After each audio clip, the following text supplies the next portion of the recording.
So we're doing this. We're streaming this to both of our Substacks, Psychopolitica and Patton-Spruill.substack.com. How long have you been doing Substack? February. I think I started like February 10th or something. I've been learning. I was watching and learning through my work with you guys at the Glenn Show. So I was stalking it for a while, and then I started publishing in mid-February, I think. And how you?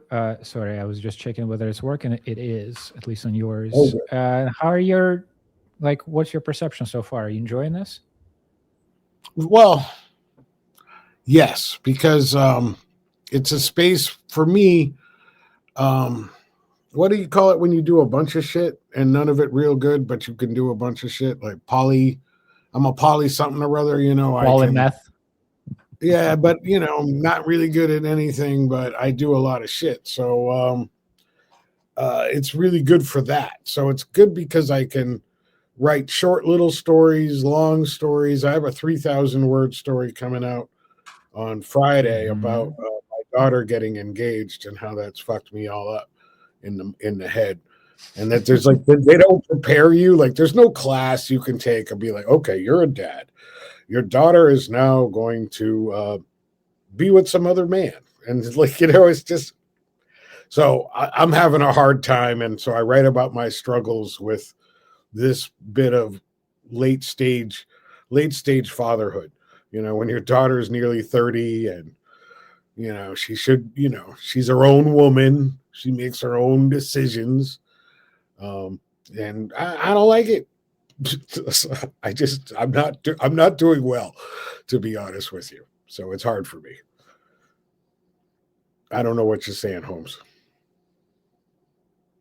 Your audio went out again on us. That's what happens when you use that Spanish internet. No, that's not that. That's Substack and me trying to figure out the technical stuff while we're talking, which it's not streaming on my Substack. So it's only your people that are seeing this now. And I'm trying to, while we're speaking, also figure out how to change that. Can you switch from one thing to another, like breaks? So what I was asking is, I don't know what you're saying. It went away again. You look cute. I mean, you have your hair did fluffy, but we can't hear this. I can't hear you, Holmes. Damn it. Oh, there you are. Now you, yeah. Well, maybe we should do it step by step, and first I figure out why it's not working, and then we keep talking because it's gonna break every time we try to fix it. Yeah, you want me to put some music on? Yeah, let's do that. That sounds great. Actually, should we? That's probably a good place to do the video. We've got your recently produced, super professional looking music video, and this is you and your wife, Patty. Yep, that's just us playing in the woods. It's currently unlisted and private, so it's really just for our people at this time. We're not releasing it to the public till later. But this is just for us, people. So yeah, sure. Pop that bad boy. Let's play that, and I'll try to use that time effectively and figure out why the thing's not working. All right. So here it goes. Emptiness Reigns.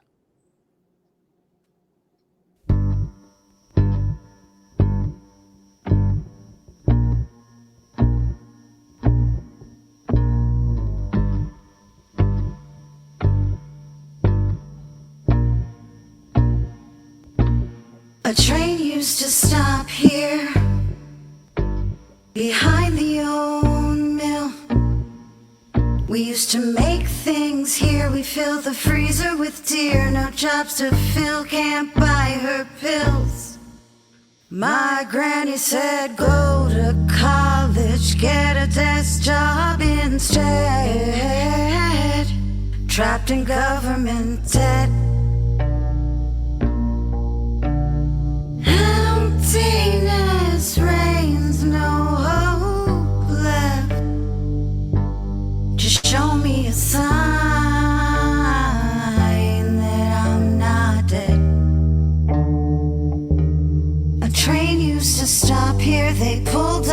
tracks.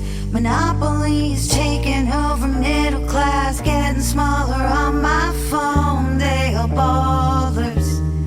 We live on government checks. We build rich people's decks. Boarded up homes, auction starts at 9. The streets where I roam, rivers flow with ice and foam. You never believe I call this place home, call it home.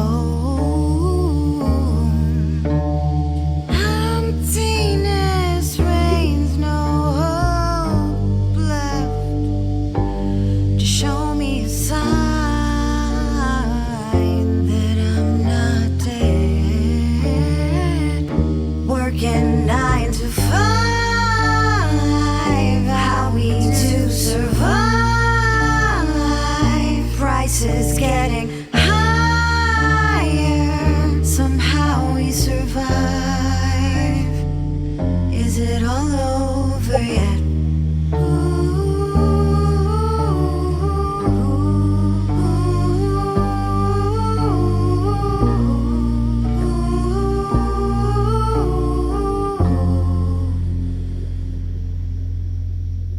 Emptiness reigns, no hope left to show me a sign that I'm not dead.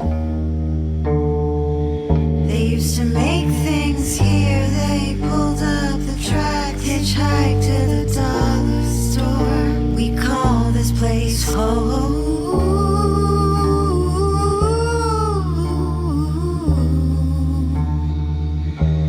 To show me a sign it's not over yet.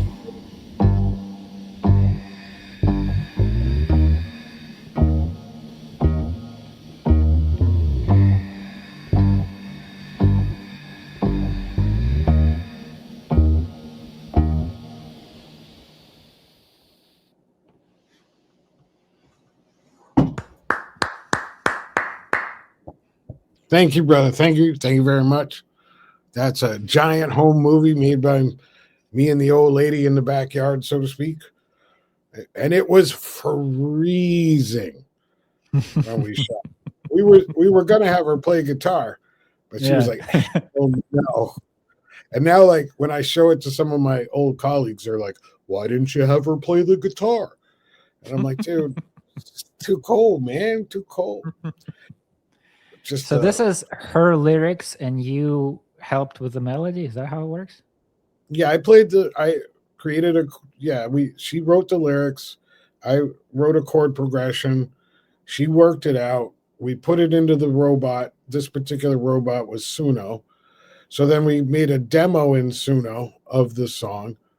And then we went to a local recording studio and re-recorded the vocals and the instruments and threw out all the AI. So I personally believe AI is the most amazing tool because it gets rid of the tedium part. Like Patty and I could have done that, but it might have taken us a month.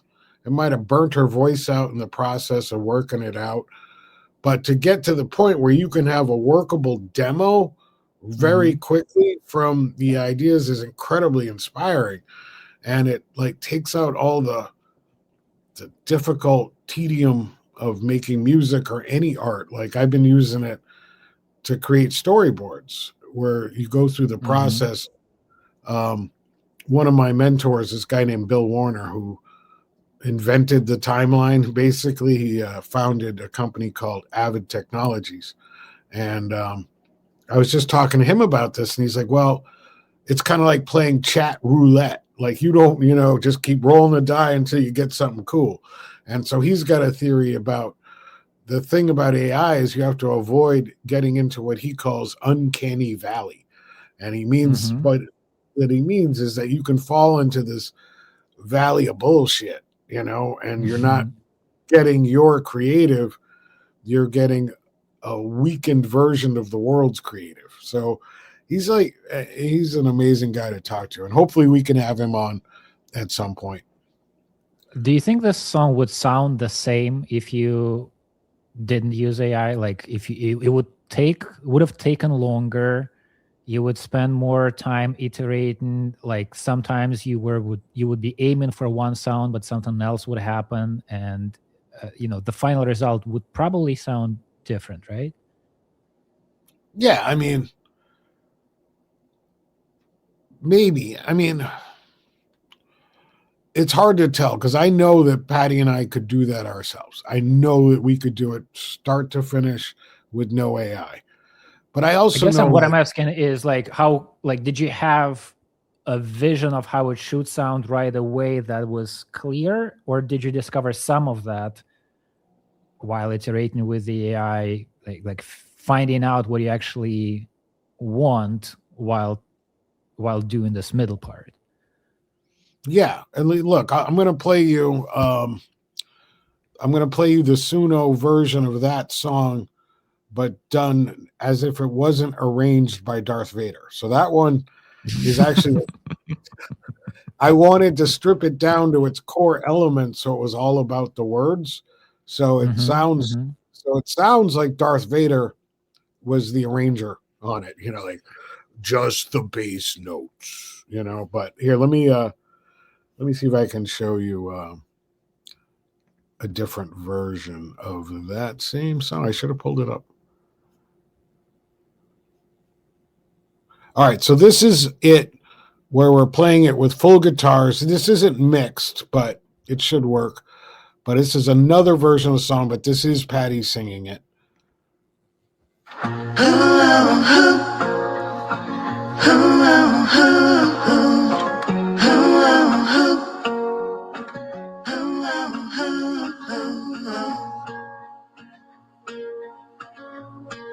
A train used to stop here behind the old mill. We used to make things here, no jobs fill. My granny said, go to college, get a desk job instead. Emptiness reigns, no hope left. Just show me a sign that I'm not dead. So there, I mean, it's the same song, but that's right. more original arrangement. And then if I can find the Suno version of the song, I will play that as well. But I often, when I've replaced the Suno, I kind of just throw it out. You know what I mean? I'm just like, get out of here, get out of my life. but I do think I have it over here somewhere.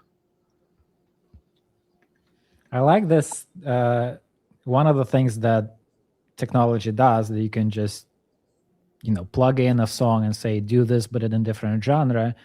To me, it kind of makes you see the song itself stripped of all arrangement easier through the different kinds of arrangements.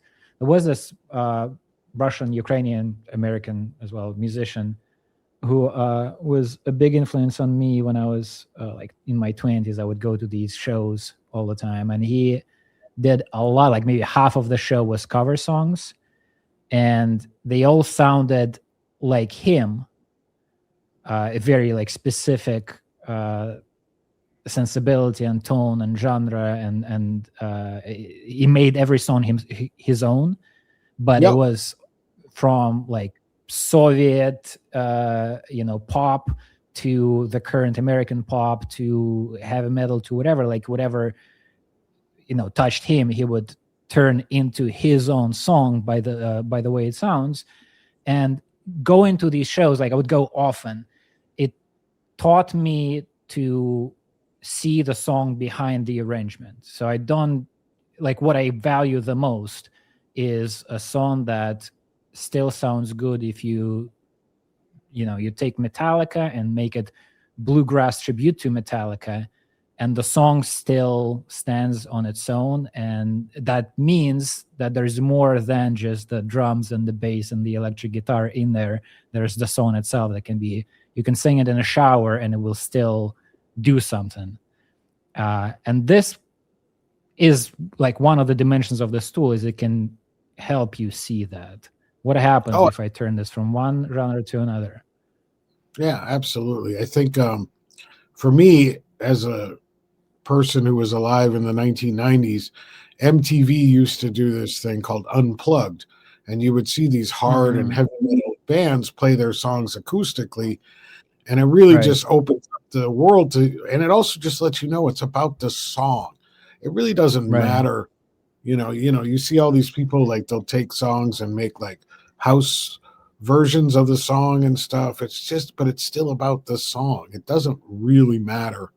Like, you can tell if the song is good, it'll be good as a bluegrass song, right? It'll be good as anything. So this is audio of what Suno did first. And so this is what we used as our demo to begin the process. Let's see if this works.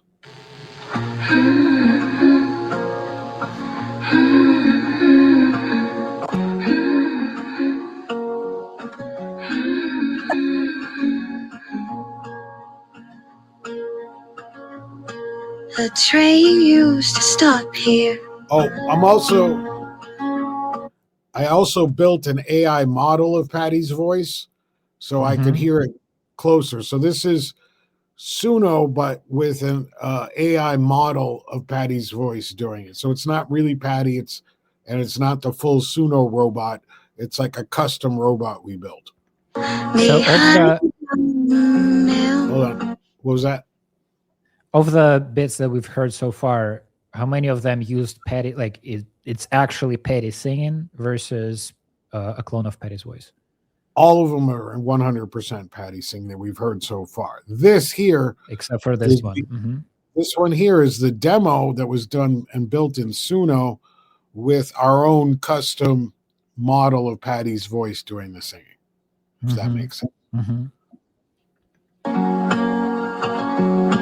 We used to make things here, no jobs to fill. But Granny said, go to college, get a desk job in her stead.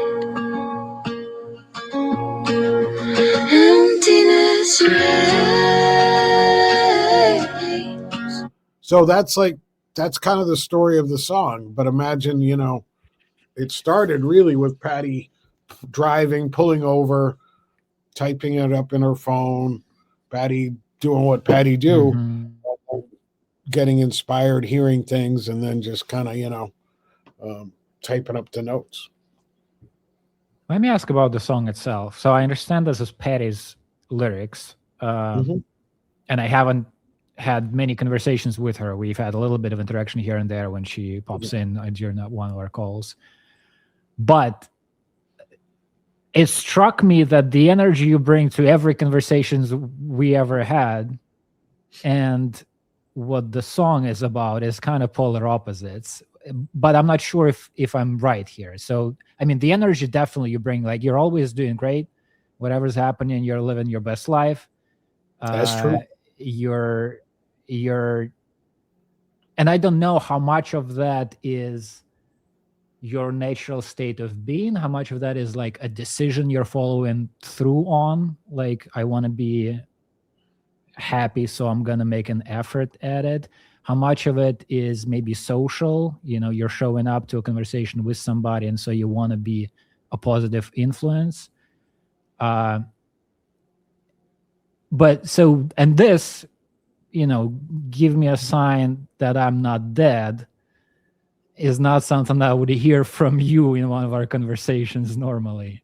What is the juxtaposition of these things and interplay of these things? Do you feel the pain that the song is about behind the cheerful energy, or what? Well, I mean, that's some deep, heavy shit if we really want to get into it, because you got to think first, like, who is Patty, right? Like, we have to discuss this woman I've been with for 35 years. And who is she? On the surface, this is a Puerto Rican woman from New York City, raised in the Bronx, in a very urban environment with mostly poor people, extremely poor people that were chronically on welfare, and they discovered that she was smarter than everybody else. And so back then they used to do this affirmative action thing where fancy public schools would let in, let's say at a class of 20, they'd let in 2 to 3 minority students on a free ride, because in the 70s, the idea is if we can co-educate some of these kids together, we'll create a better society in the future. And there was also like a weird tax benefit for the school in doing that, that incentivized them to do it. So Patty was educated at a school called Nightingale Bamford School for Girls.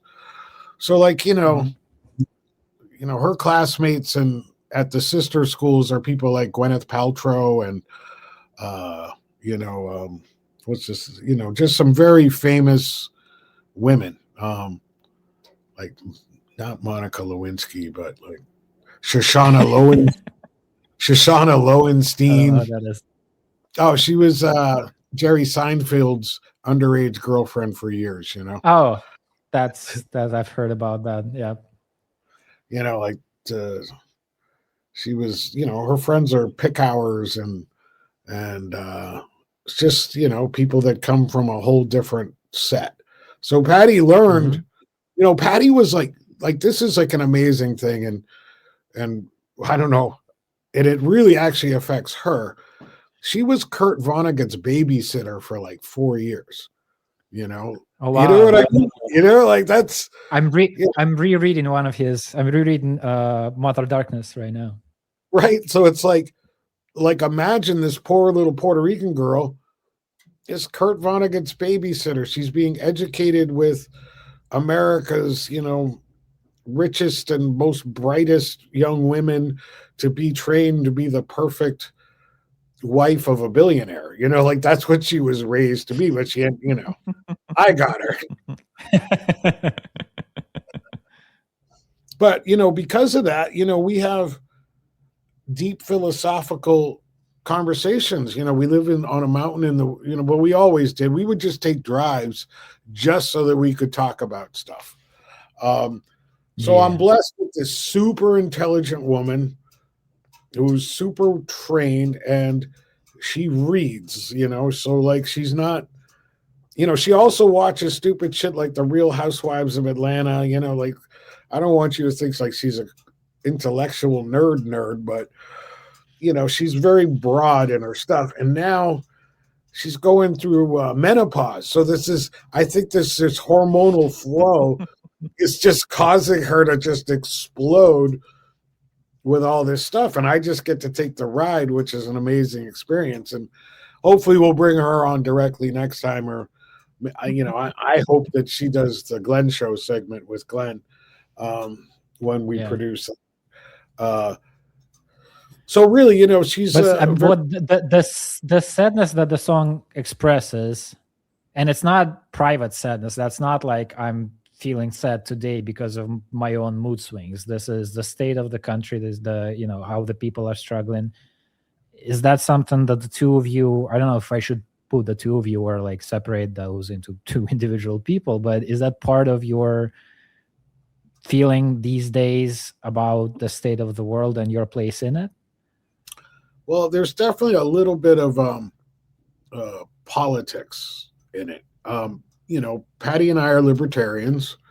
That's our politics. And so she's written a series of libertarian style songs.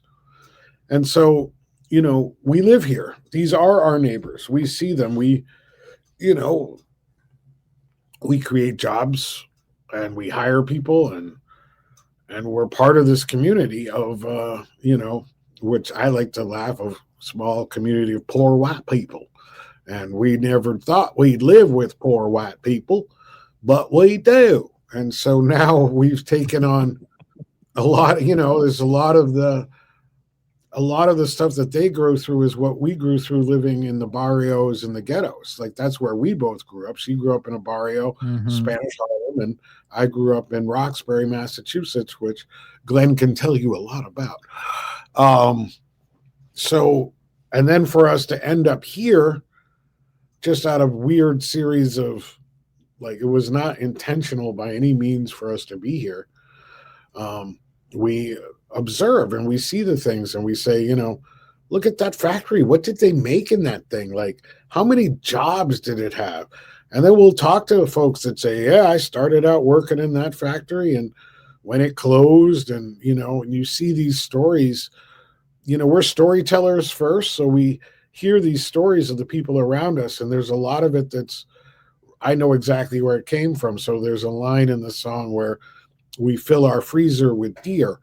And literally, some of the people that we work with and know here, deer season is a big effing deal. They have to stop working to go into the woods and fill their freezer with protein. Like, that's not a, I know they have a lot of fun doing it. These guys are, that's the thing they live to do, is go hang out in the woods and shoot things. They're Americans.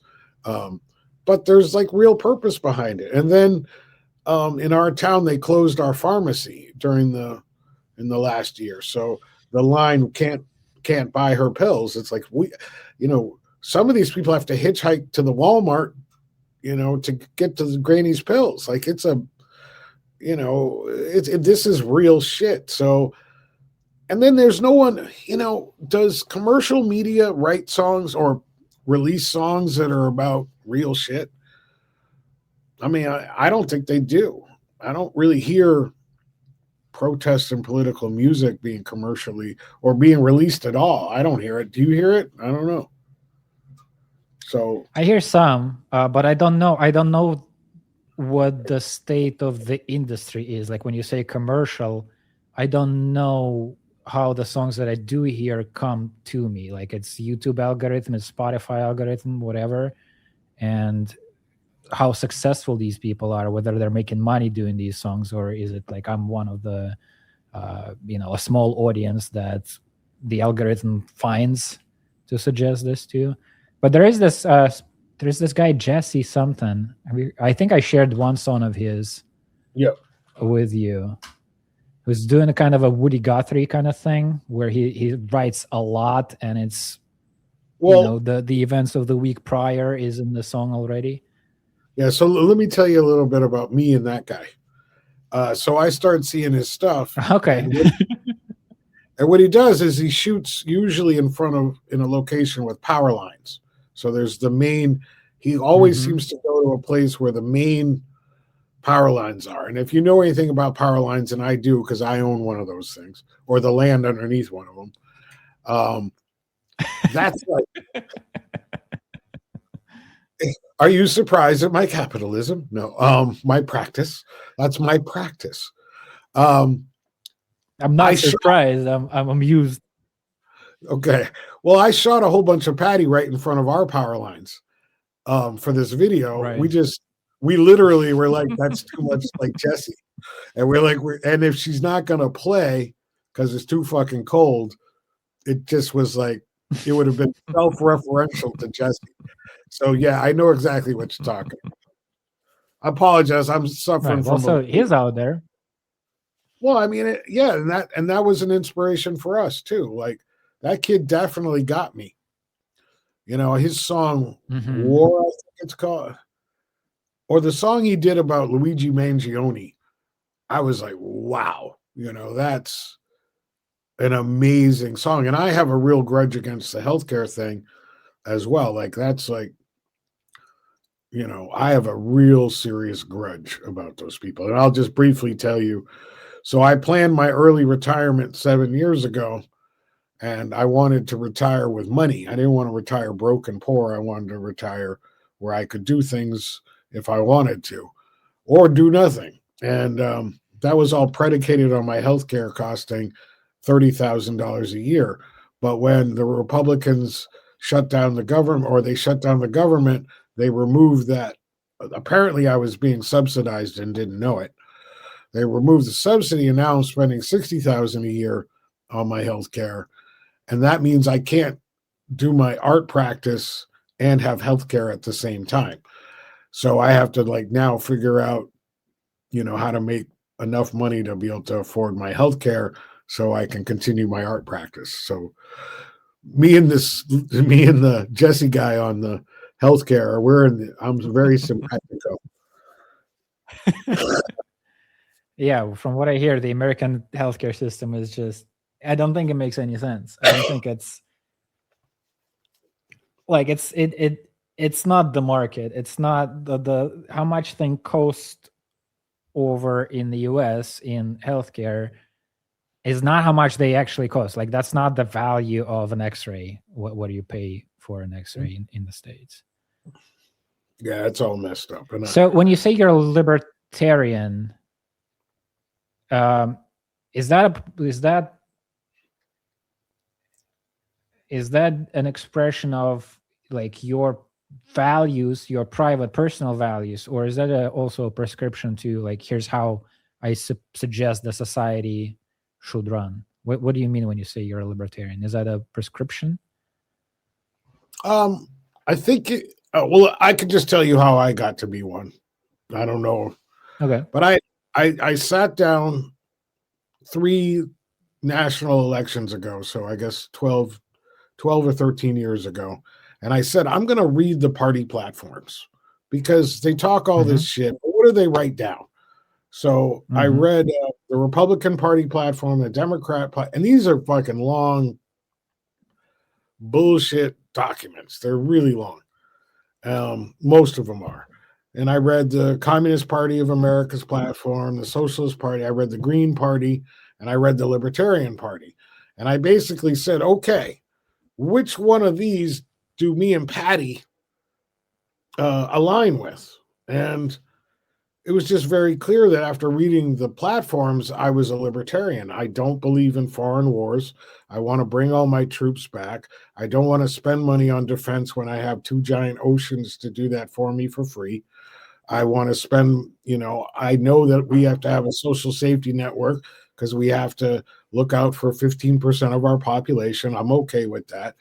I don't want to, I'm okay with safety nets and all that sort of stuff, but don't regulate me. You've ruined our housing market with regulation. You've ruined our healthcare with regulation. It's just by putting, the thumb on the scale of when government affects the way people work together, it kind of ruins it. And those are the last people, the federal government and the state governments are the last people that should have all the money. And since it's a very feudal thing here in America, you have your local governments, which tax your real estate and your property. And that's what pays for your schools, your roads, your police, your firemen, and all that level of services, which I call civilization. Then you have the state government, which pays for big roads, highways, stuff like that. It also has a different level of social care safety net, so it provides grants for childcare and things like that, but it's wildly wasteful. And then you have the federal government, which is really supposed to govern because America's different states, and we believe in that. We're different little countries. We're a little bit more like Europe than people think. So it's supposed to make sure that we don't get into fights.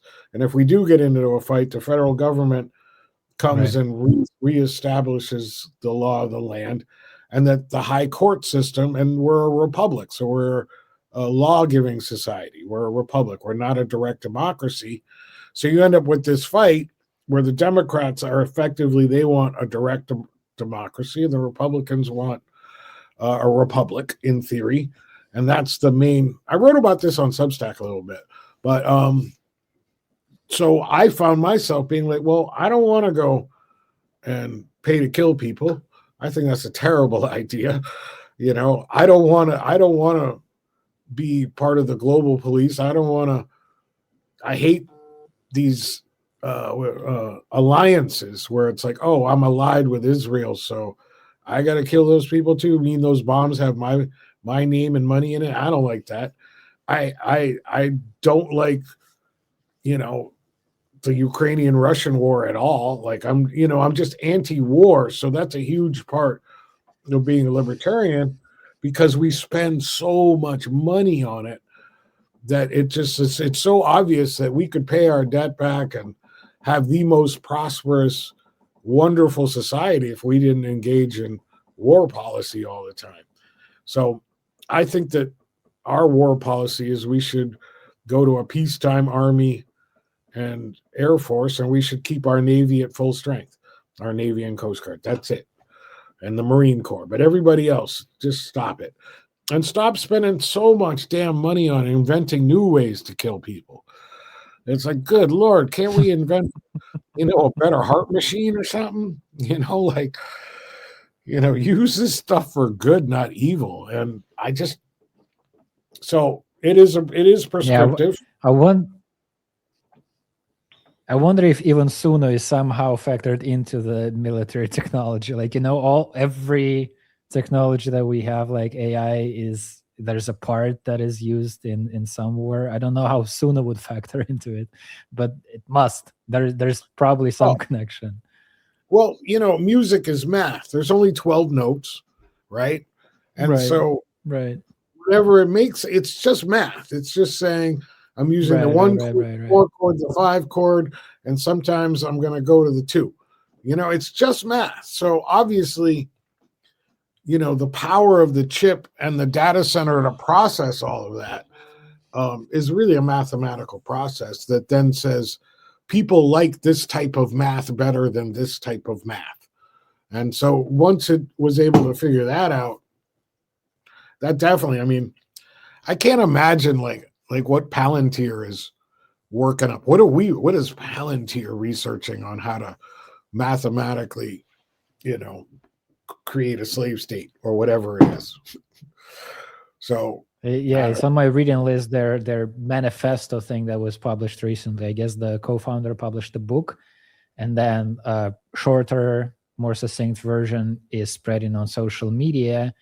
And have you seen this? It's coded in we have a responsibility. The tech companies have a civic responsibility, and then they outline what the responsibility is. And it's it's on my reading list. I haven't taken a proper look at it, but it's very forceful.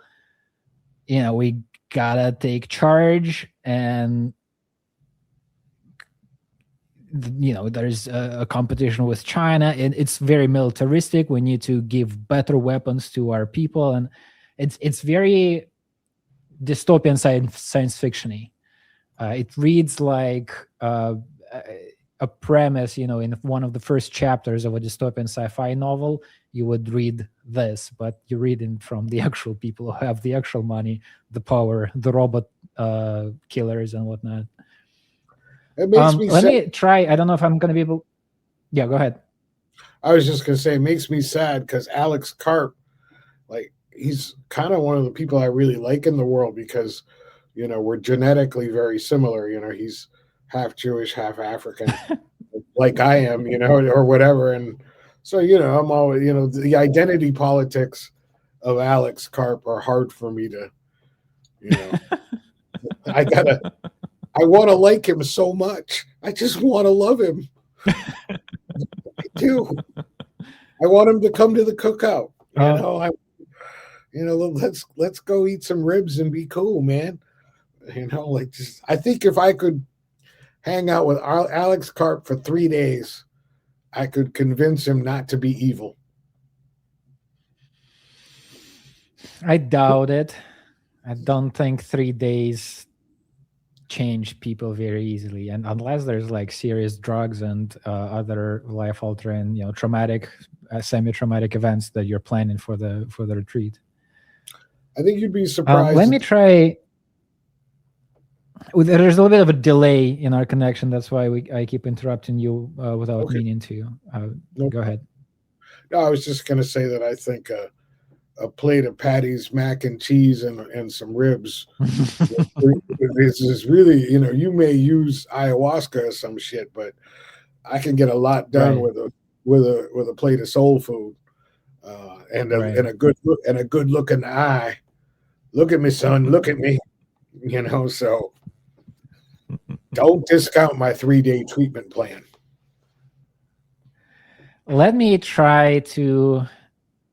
I kind of want to ask the same question I asked at the beginning, but at a different level. So I was asking you, you were always cheerful and always say you're happy, you're living the best life, and yet emptiness reigns, has this, you know, it expresses desperation. And now we're talking about politics and social structures and whatnot. And there I feel there's a similar tension where you're very happily, proudly capitalist and successful and happy about your place within the system. And I think happy about the system at some level. Like America is, as Trump would say, a hot country and is gonna, I'm putting your words in your mouth here, but tell me whether I'm guessing this right. Like it's gonna stay this way because capitalism is gonna adjust to whatever is happening. It's gonna go through a crisis. It's gonna be dark for a moment, but it's a self-reinventing mechanism that will survive and prosper after a cycle. But also, that is the same system that creates that depressing reality that you see from the window of your car as you pass in the factory that closed down. Same system that all these wars that America is involved in are a part of that system or an extension of it. So am I off base in either part of this? Like, are you happy about the system? Are you frustrated with it? Are you both at the same time? Well, yeah, as a human being, a humanist or whatever, look, the long history of humanity is poverty and misery. If we look at it on a long scale, you know, where you're worried about, you know, food, a pair of shoes. I mean, like it's been grim. And I think that once I found out economics was called the dismal science, I was immediately attracted. You know, I am an extremely feeling person, and so is Patty. And it's not hard for me to step in the shoes of others. Like I was a devout socialist till I was 40 years old. You know, I would look at the world like, you know, I'll give you an example. So my first big feature film was Squeeze, and it cost $400,000 to make it, and we sold it for $1 million. You know, I wrote it, I directed it, I did a bunch of the music with my friends. I did like not every job. I had a partner, Rich Mose, who did the shooting and the editing, but you know, it was a work of like these two hands. And once the movie was sold to Harvey Weinstein for $1 million, me and Patty's combined cut was $70,000 or 7%. And I left that experience being like, wow, capitalism is fucked up, that the money stole everything.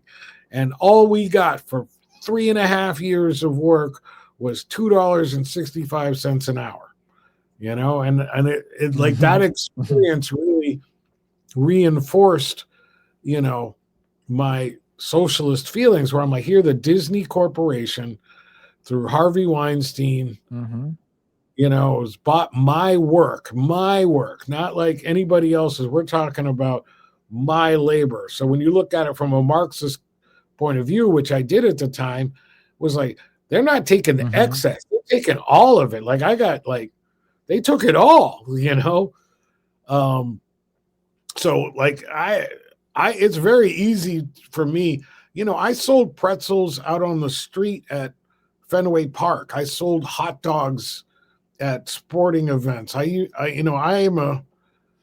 was scrappy. I had to come up with, you know, although I should have been really more middle class, my dad was a communist socialist. Wait, this is selling pretzels. That's the same period as selling the movie for $1 million? Well, I was very close. Like, so I sold pretzels from like, I had a bunch of jobs. You know, you just, back then as a young man and a late teenager, you know, you couldn't make enough money with one hustle, you know. So when I was 16 to 20.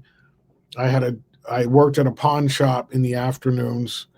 Oh shit, my phone's trying to ring on me. Let me try and turn these people off. See, I knew it.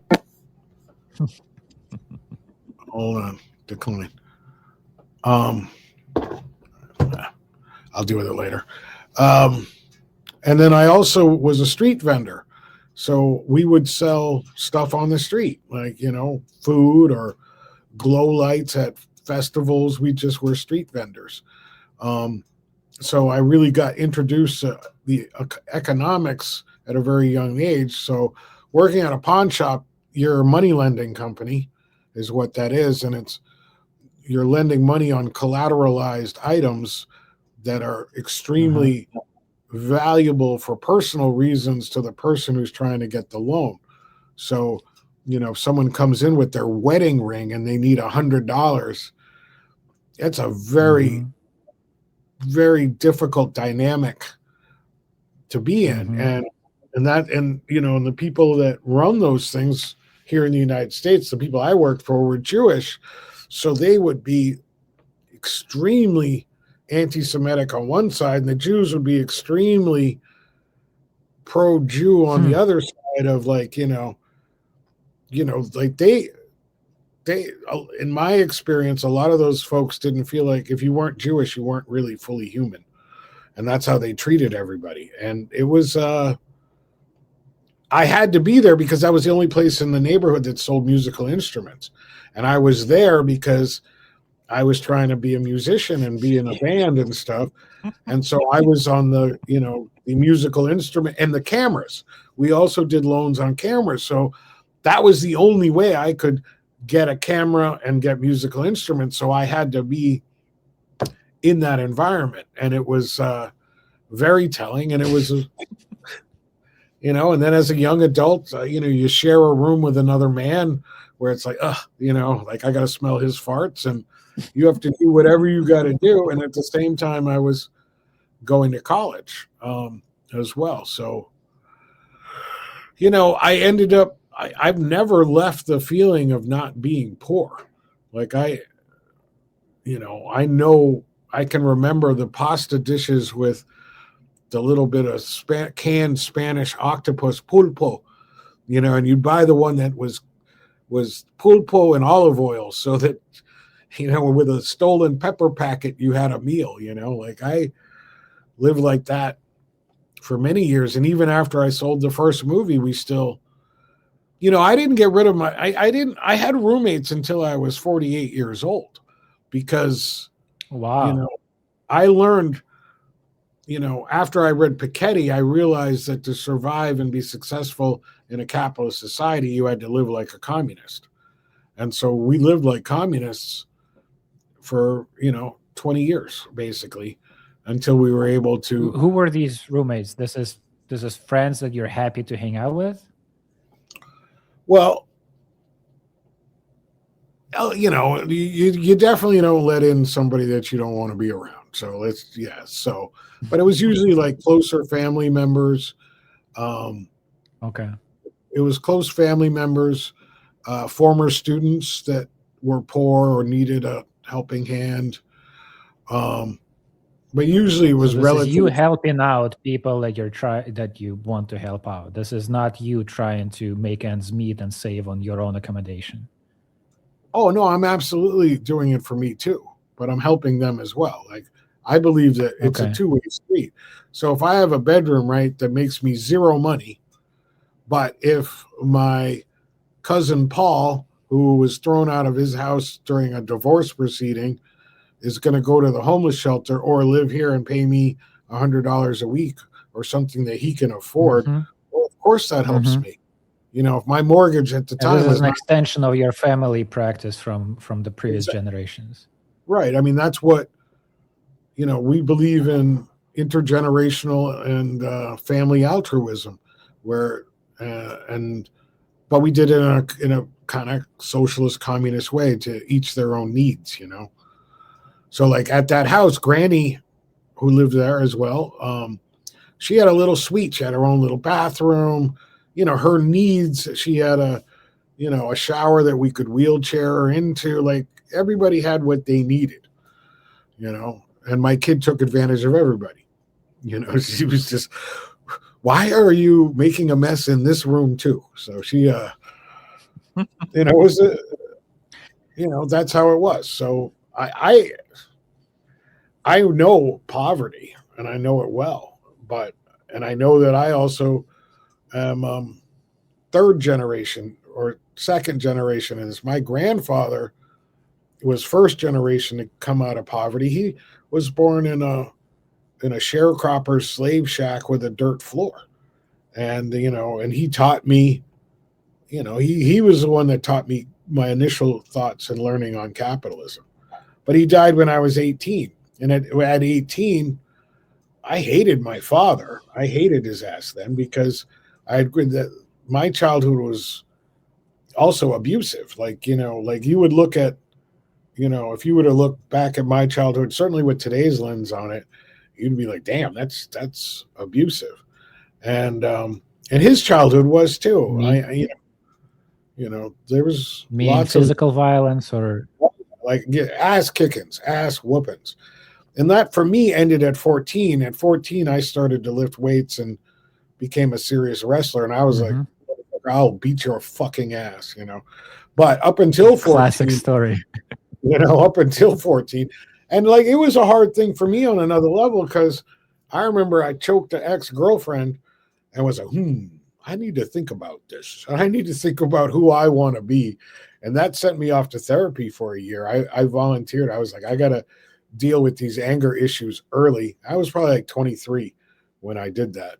And I just realized, holy crap, I could be really bad.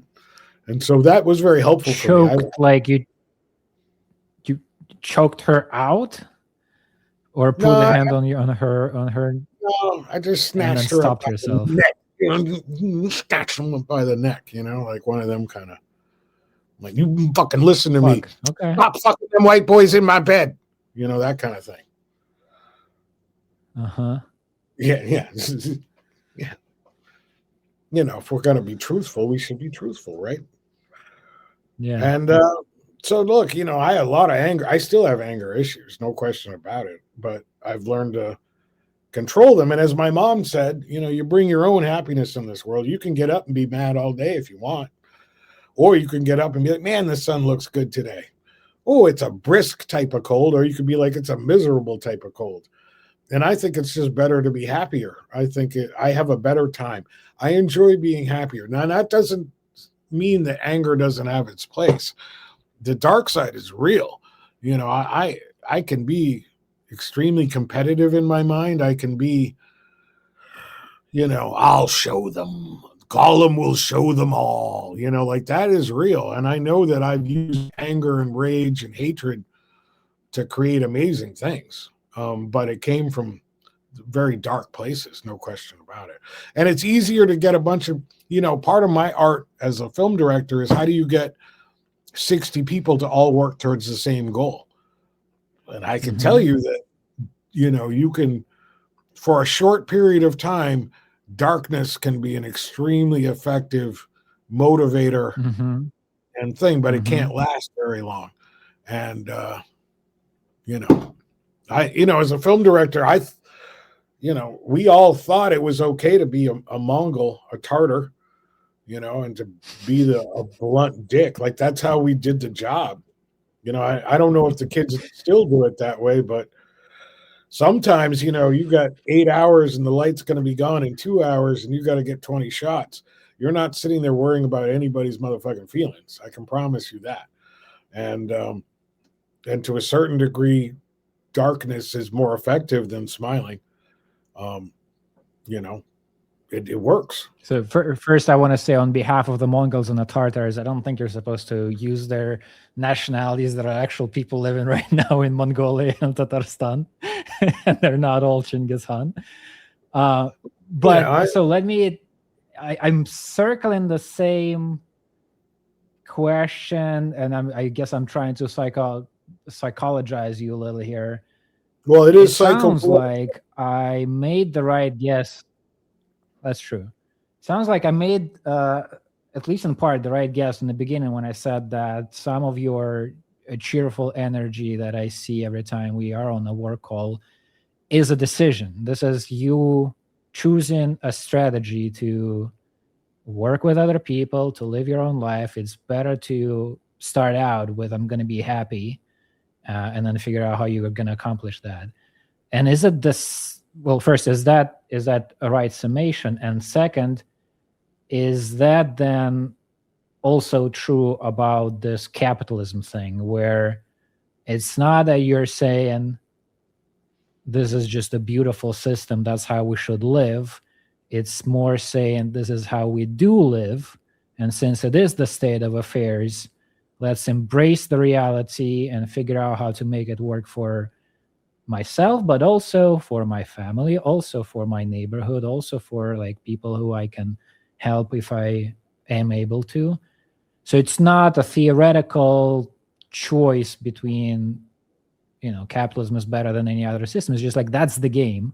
So let's try to learn to play it effectively, and when we can make it, what's the word, ethical as well.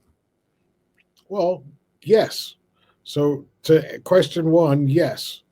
I'm a human being just like you are, and you have choice within your humanity to approach the world with joy or with something else. And so I've found over my 57 years that although I've approached the world from darkness, I've also approached it with light, and I like it lighter better.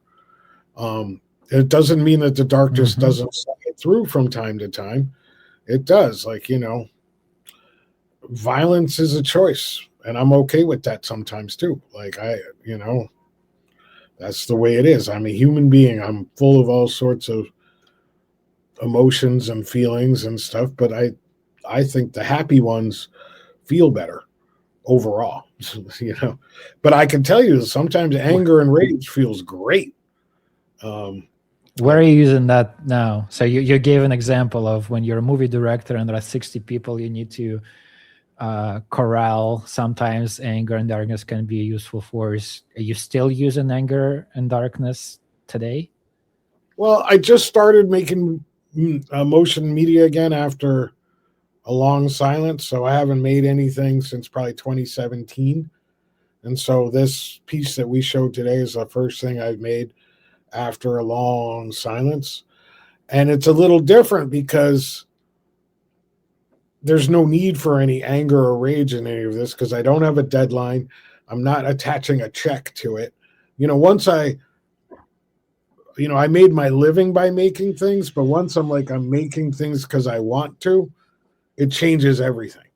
And it changes everything about the practice of doing it, because now I'm doing it because I want to do it and I can. And I'm calling myself transitioning from professional to amateur, because amateurs do it for the love and professionals do it for money.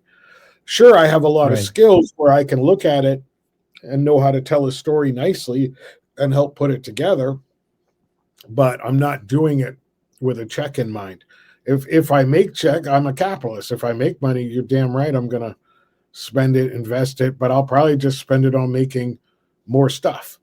The second part of your question, remind me briefly, was I'm asking whether you gave an example of a movie director as there's place for anger there. It can be an effective force. And I'm asking, are you still using anger in other parts or anywhere right now? Is that emotion that you need to figure out how to not get succumbed by? Is that still a tool for you? It's in the toolbox. I haven't had to pull it out in a long time, but I just started working again. You never know. I might be like, where's that anger hammer, and smash it down. I haven't had to use it, but it's there. I'm ready. And the other question I think you were asking was about capitalism and where I stand on it. Well, capitalism is still an extension of all human existence. It's still very feudalistic. It's still mercantilistic. It's still monarchist, monopoly monarchy stuff. It's just a human thing ultimately. And out of all the ones that we've had so far, this has been the best one. I mean, we've tried a bunch of other shit in the process, but this seems to work the best overall. Is it wonderful and great? No, man. It's like everybody wants to just stay home and smoke weed and eat food and go to bed and take naps and have sex. Nobody wants to go out and do nothing unless it's something they want to do. But that's part of the human nature. If you look at a bunch of chimpanzees in the forest, they're napping and fucking, and then they get up and go get some food, and then they're like, a bunch of them are like, hey, let's go and raid the other guys and kill somebody, or let's go hunt ourselves up a monkey. That's who we are. We're just, creative chimpanzees. I think that's what creates our humanity. And I think if you lose the ability to be creative, you're going to be a much more miserable human. And I watch like all my neighbors. I got one neighbor who spends hours in his garage messing with the 40-year-old car. And that he's so happy and proud of himself for that thing. I got another neighbor who's a mega guitar player, but he works at the hardware store. But if you go to that hardware store, you have no idea that guy, he doesn't identify himself as a hardware store guy. He's a carpenter and a wonderful guitar player. I'm sure he doesn't think at all about capitalism other than to say, I made enough money so I can go play my guitar and pay the bills. So now you ask yourself, and this was my big thing, was, is it more effective to create a whole new system or to understand how the system we have works and how to live your best life within it? And my choice was very simple, which is like, I really don't understand how this system works. I really don't. Like, how come I only got 7% of the $1 million that the movie made? Like, I don't understand. So I said, well, I should understand this stuff, because Thomas Piketty said that in the 21st century, it's going to be a small people with money and everyone else is going to suffer. And I said to myself, I ain't suffering no more. I work too hard. So I decided to learn, okay, what is the secret? What do they know? What do they do that provides them this Belle Epoque lifestyle? And I studied it. I studied economics. I've watched every lecture that Yale has ever done on economics. Same thing with MIT. So I've studied with Duflo. I've studied with, Doug Ray. And that's really how we met. Was part of my study of economics. That's really how we even met. Was part of that process for me, because our mutual guy, our dude Glenn Lowry, I started reading him. I started saying, all right, well, let me figure out what's wrong with those black folks. And the narrative that I had been told before and what they said we had to do, which was very community-based, and if we just trade with ourselves, we'll be fine. I realized that ain't right either. And that's how we got to meet, was part of my economic study and my practice of, I'm a practicing capitalist, and I'm a economic historian at this point, because I can't do math or high math. I can do arithmetic, but I can't. Once they put them letters in the numbers, you know what I mean? So I think that. Let me ask. Sure. Yeah, go ahead. No, you go. So I want to get a better sense of the arc. I understand some of the phases here, but when you say, so I decided I'm going to study the system and understand how it works, at that point, you're struggling, or you're already got a bunch of these businesses going and you're, moving on to the 1%? So I guess from 1997 to 2010, I was a professional filmmaker. I made feature films, music videos, television commercials, industrial films, anything I could make $1 on. And at the same time, I maintained a full-time professorship. So for that 20-year period, I did both. Now, on the selfish side, I was originally a professor so that I could get health insurance because I had just become a new father. But then I realized I really like working with the young people. And then I actually realized I was doing it because I loved it. And then I had some very traumatic experiences in that. I don't know if you want me to get into it, but I can. So I was always like, okay, I do this for this reason. And then I make movies so that I can make enough money to pay for the things that I want my child to have, I want my wife to have, I want my family to have. And I was dabbling, and I was taking money that I made in motion pictures and I was investing it in real estate. So I didn't understand stocks, bonds, insurance. I didn't understand that type of capital. I only understood real capital and human capital. And so I used my human capital to create real capital.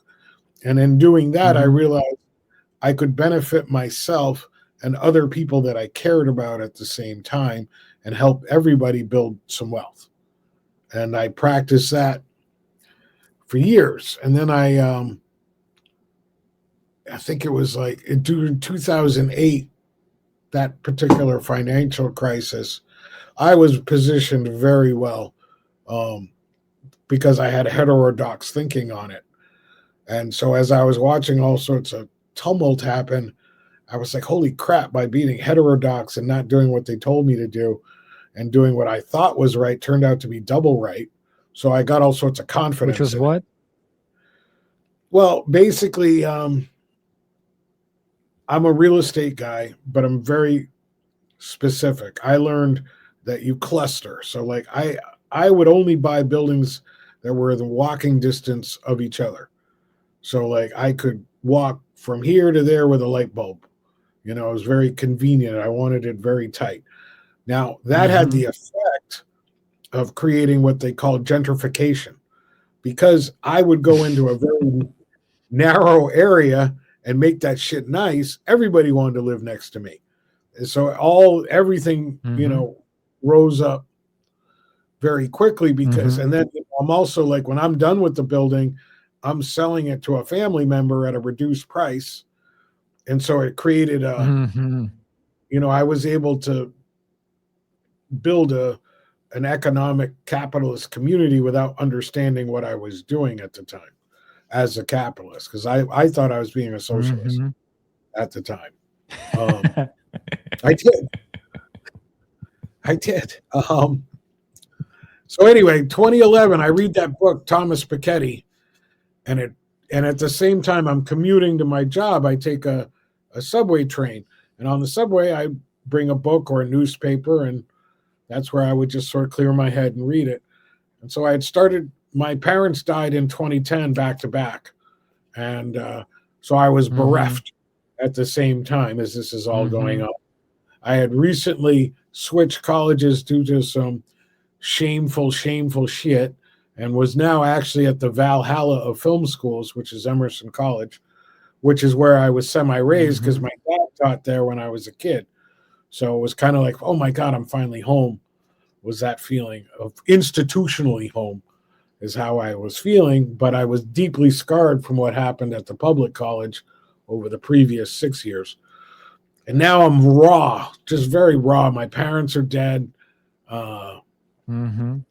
And I let Thomas Piketty into my head. And that's a very frightening vision. If you read that book in detail, Capital is very frightening and very socialist too. So my first feeling was, oh my Lord, we need to take the money from the rich.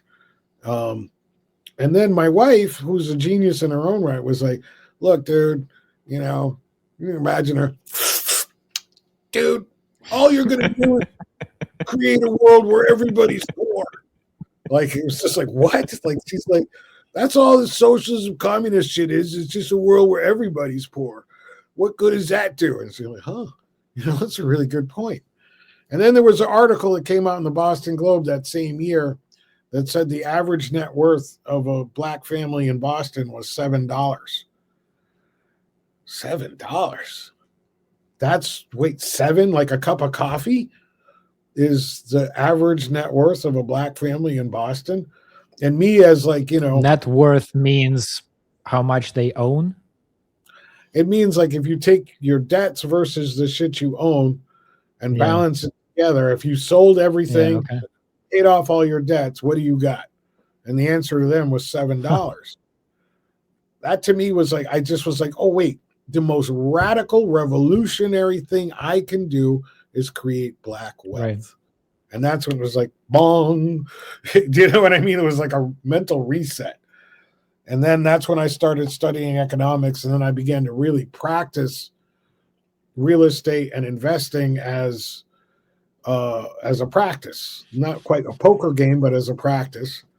And so, yeah, that's what I did. And there was another part of this question I was supposed to answer, and it's fucking me up. So timeline-wise, 2011. So by 2018, I realized I needed to sell everything I owned in Boston and then start reinvesting in an area where there was opportunity, because by that time, 2018, buildings that I had bought a decade earlier for $70,000 were selling for $1 million. So it was like my gentrification plan had worked too well. I had basically priced myself out of my own community. And my own community, like, I discovered the biggest obstacle to creating black wealth was black people. Because when I'd say, hey, look, I want to build this apartment building with 12 apartments in it, I couldn't believe how many people were there to protest me. And like, I had a building that was garages. It was 30 garages. I wanted to tear it down and turn it into a 12-unit apartment building. And I swear to God, white women show up with signs saying, save black garages. I'm like, what did I do? Like, what did I create? Like, we're saving a garage over an apartment building? That's how much you hate development and how much the regulations and the laws have changed, where you, my neighbors, can tell me what I can do with the property I've paid taxes on for the past 15 years. So I decided I pause on this. Yeah. There's You're an article. saying white women are showing up with the signs. Yeah. Well, I explain to me more of the context. All right. Yeah, so this is a black neighborhood. Originally, it was a Jewish-Irish neighborhood. And then in the 70s, it became a black neighborhood. And by the time I started in this neighborhood, and I was raised in this neighborhood as well, my grandfather owned apartment buildings here. So this was my home. This is where I was raised. It's called Fort Hill. Do me a favor, Google up the Battle of Fort Hill, and you might need my name as well, but you'll see this is some legendary shit. So anyway, I'd done such a good hassle. What's that? The website that's showing up is bostonhassle.com. Could be. I'm not sure. If you put my name next to it. My plan was to keep the main house and the carriage house, get rid of these garages, and put in 6 units, Patton-Spruill says. Yeah. So anyway, once I went through this experience so I made this shit nice. So by the time I went to go and build these apartments, the neighborhood was probably 50-50 white and black by this point. You know, I gentrified it. I made it nice. And so white folks felt comfortable there too. Yep, that's me. That's my big house back in Boston. Those are the garages. These are the garages? Yeah, exactly. Okay, so there's this neighborhood. The demographics are changing because of gentrification. More white people are moving in, right? Yep. And then you're saying, I'm going to destroy these garages and build a house here, or houses here. A condominium. Saying, Yep. And then what? The white part of the population shows up with protest signs, not the black people, everybody. Okay. Everybody was suddenly was socialists. They were yelling at me literally at these community meetings, being like, so that we can help your capitalism. They're like, so that you can make a profit. I'm like, yeah, I'm going to make a profit. Like, what do you mean? Like, I couldn't.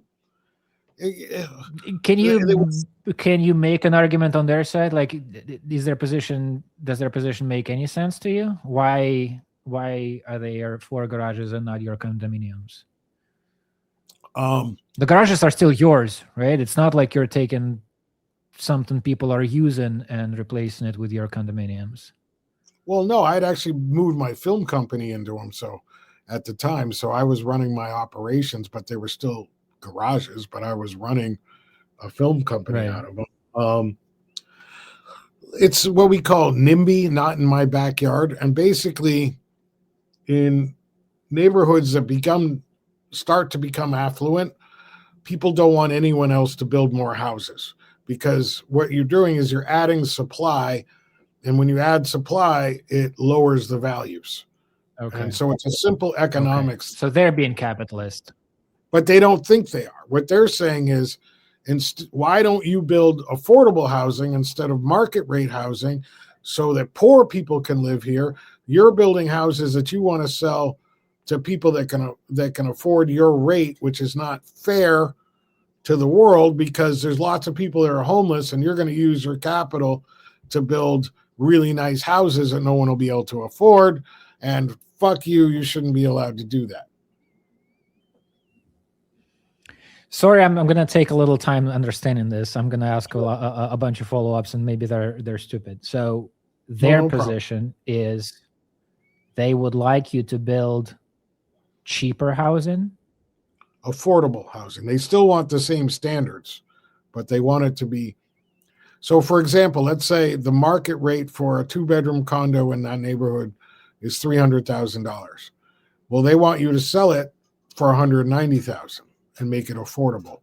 Or let's say the rent on that unit would be market rate $2,200 a month. They want you to rent it out at $1,400 a month. Socialism. Did I mishear you when you were explaining NIMBY? Not in my backyard. The idea is they don't want their property to lose in value? Why don't we pull up the definition of NIMBYism? Just ask Dr. Google and let's read that. Okay. Because I don't want to misquote the NIMBYists. You mind if I light my cigarette in our conversation? Is that wrong? No, that's what you're supposed to be doing. See, you come from TV.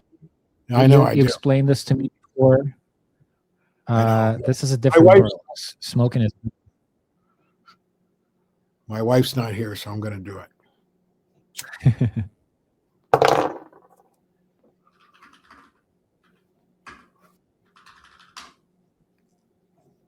Not in my backyard is the opposition by residents to propose. Oh, I'm not sharing the screen. Sorry.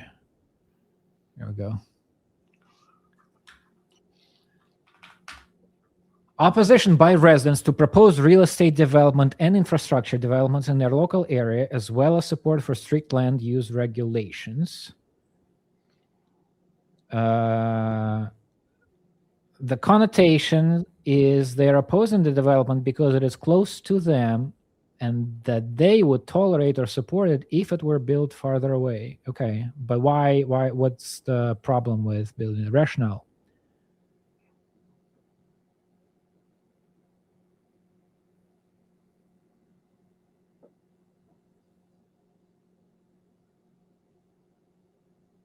So you want to look at a developments likely to attract local objections include renewable energy, businesses, a ton of stuff people are not happy with if you're trying to build it where they live. Why? Increased traffic, harm to locally owned small businesses. So, okay, it's like we have it okay here. You're going to change things.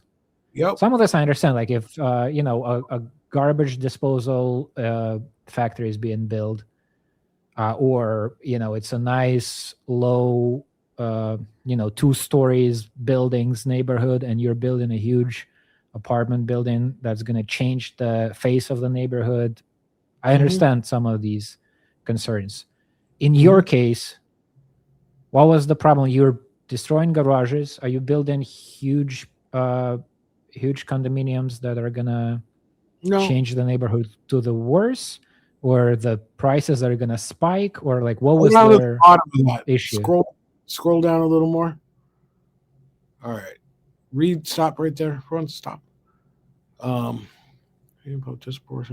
Disproportionate benefit to non-locals. The project appears to benefit distant people, such as investors, in the case of commercial projects, or people from neighboring areas. So that was one of the issues that I faced. The idea for them was, we don't want him to get rich. We don't want him to be rich. They just didn't like it. Now, if we go, let me see what else is on this little article. Anything else? Can you scroll down some more? Scroll down. Yep. Origin and history.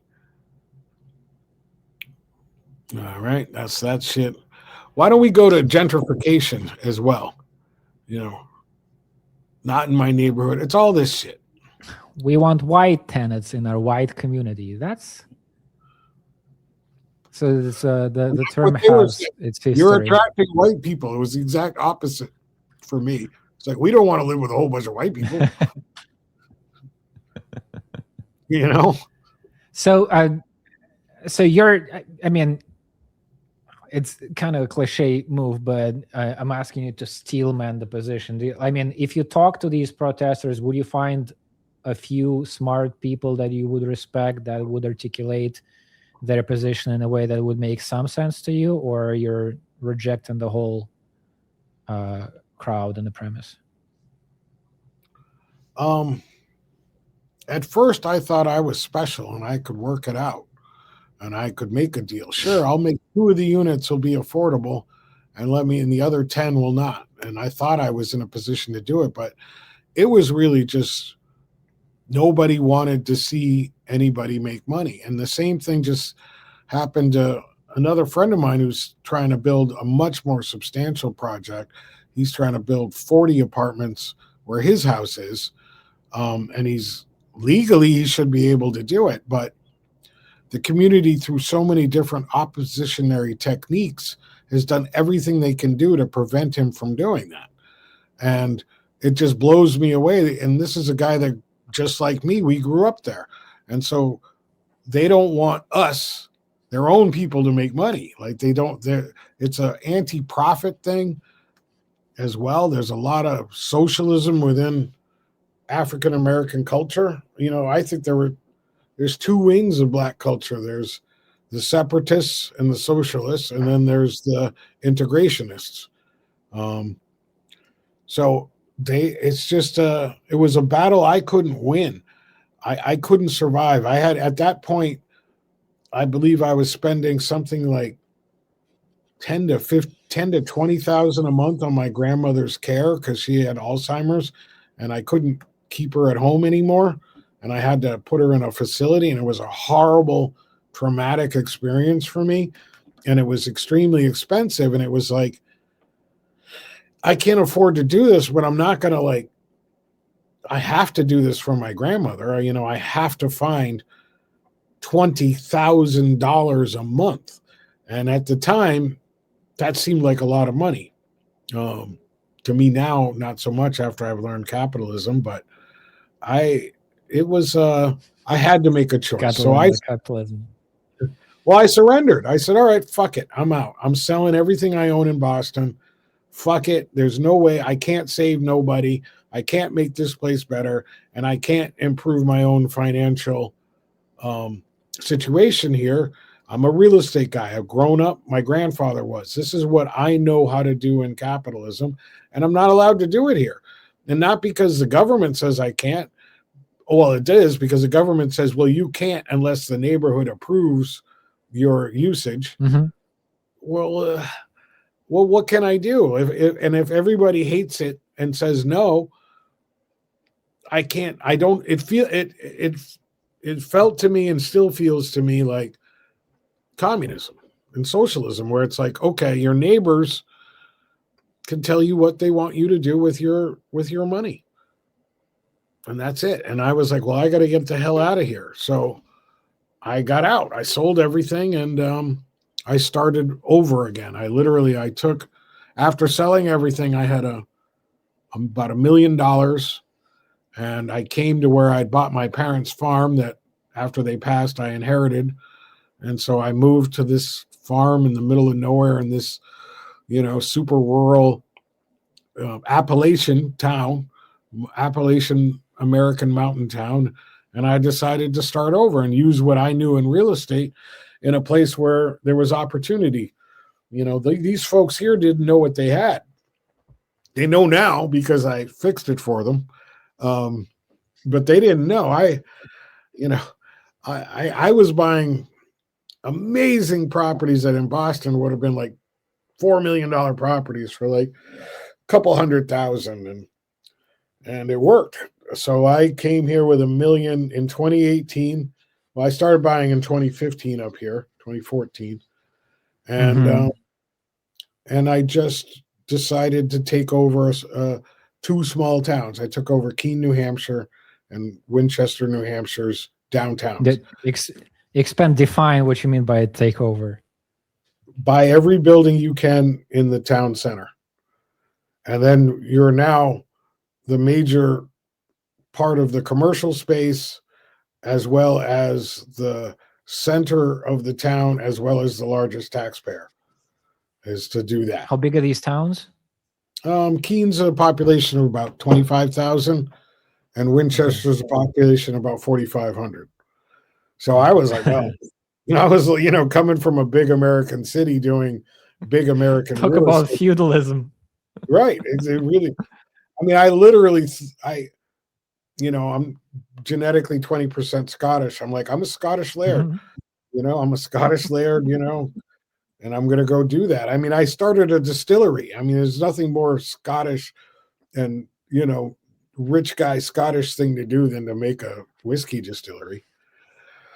So I did that, and I blew it up, dude. I blew it up. I owned 120 apartments, 18 storefronts, storage facilities, half a dozen or a dozen lake houses, and I owned an office building. I blew it up, and I just took the theory of, in real estate, when you're in a growth phase, what you want to try to do is double the amount of units you have every year. And that's what you focus on and you work on, are acquisitions every year until you get enough. And the idea is you build up to the point where you have several hundred apartments, and then you can hire people to run it and have a relaxed lifestyle personally. And that's kind of that business model. And I was on that path. I was definitely blowing it up. And then the pandemic hit. And I made so much money. It was just outrageous, where suddenly I'm seeing where, I'm like, oh yeah, the rich do get richer during crises. I couldn't believe how much money I was able to make during the pandemic. Why was the pandemic a driver of people buying these places? Or what did you make money on? Acquisitions. So people selling things they can't afford anymore. Or just not that they can't afford, where it was just like a lot of the old timers were like, fuck this pandemic sucks. Sell everything. We're moving to Florida or we're going to go, do shit like that. So there was a transition where folks were like, Jesus, I could be dead tomorrow. Why am I still doing this bullshit? And so then they had cut the interest rates to effectively zero. So the money was suddenly free. Like, to me, it was free money. My first mortgage was 13% interest, and now I'm signing deals at 2.75% interest. I'm like, wow, this is incredible. It's free. So there was this short period, 2020, 2021, where there was opportunity everywhere, it looked like to me. And so I just started aggressively buying. If it was, I would call people up, be like, you want to sell? I did that for some family members too. And I just aggressively bought everything I could. So then I guess in 2023, I built, I was at about 120 apartments and all those storefronts. And I remember they're all clustered. So like I owned, 17 storefronts all within a rock throw of each other. So, so then you go meet the mayor, you go meet city council. You're the man. You know what I mean? You're the man. And that's what I mean by taking over small towns. And have you seen the TV show Deadwood, I think it's called, like this Wild West kind of No, I haven't setting. seen it. Tell me about it. There's it's just a small bit. It's like a little town, during the whatever cowboy era or whatever gold rush stuff, the sheriff, etc. And there are characters within that town that are the main agents, main actors, the pillars of the community, and one of them is the owner of the brothel. He's got it's been a long time since I watched it. I think he has like a hotel here, and then the second a store is the brothel, and has his hands in everything that's happening in the town, and he's doing business on this like second floor balcony kind of thing. He's always has a glass of whiskey, and he's deciding how to deal with some other force in the town, or his forcing the mayor to do his bidding or whatever. And there are these scenes where he's on this balcony at the second floor overseeing the town, right? Here's the carriage passing through, here's a fight happening here, somebody's selling something, and he's just seeing this territory that's kind of his. He doesn't own the town, but power-wise, if he doesn't own it, he's one of the few people who do. And I remember watching it and just thinking, God, I want a balcony like that. Like, I want to be above a street, not too far away from the floor, and watching it happen. I don't need to own the street or the town, but this feeling of being a little above the life of the neighborhood, but a part of it, having the whiskey, seeing the life happen, and knowing that you're woven into that life, is just nice, mental image. But you own those towns. It sounds like you 100% lived it. When you own 18 stores that compensate the entire central square of a town, anyone that wants to do business, you're there to collaborate and help these businesses. So like, you can look at it and say, oh, my job is to collect these people's money and pay the taxes with it. Okay. But really your job is to create synergy and to create opportunities. So, one tenant would be like, oh, we want to use the whole parking lot to have a festival on a Saturday to bring people to downtown. Okay. Sounds like a great idea. Or, this storefront is vacant and someone's like, I have an idea for a business. I want to talk to you about it. So you talk to them. And it's just like, you end up being part of the community. You end up collaborating with the other major landlords as well. So you get to know everybody else that's owns a certain number of doors and units. And you either, you end up collaborating with it. And I did that. Were you a more welcome part of that community than the one before, where the people were protesting your projects? Yeah, very much so, because small town America feels a little bit like the world was forgotten and the time forgotten. So when you take assets that have been underused or abandoned and you invest money in them and bring them forward again, people really appreciate that. But people appreciate not seeing rundown buildings. They love it when you paint it and, make something fun, viable. And I was mostly into fun businesses, like distilleries, restaurants and bars, and seeing those things succeed. Great coffee shops. I have to live in an area with great coffee. I got to be able to get a good sandwich. So I'm actively trying to help and make these businesses successful and work well together. And why was that dynamic not present in the previous place? Why are people were upset with your projects over there?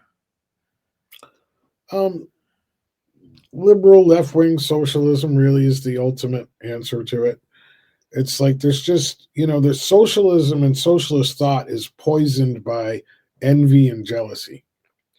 And eventually it happens wherever you go, that happens. But, a lot of folks,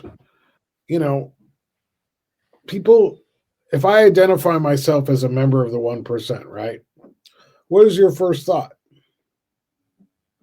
I don't like you. Right? You don't like me. And what's your second thought is he shouldn't have all, if he's in the 1%, he shouldn't have all that, and we should take it because these other people here don't have it. Right? Isn't that what happens? Well, I don't go to we should take it, but yeah, the immediate reaction is he probably didn't get that money in some fair way. But he also should remember I come from Russia 1990s, the capitalism that we saw.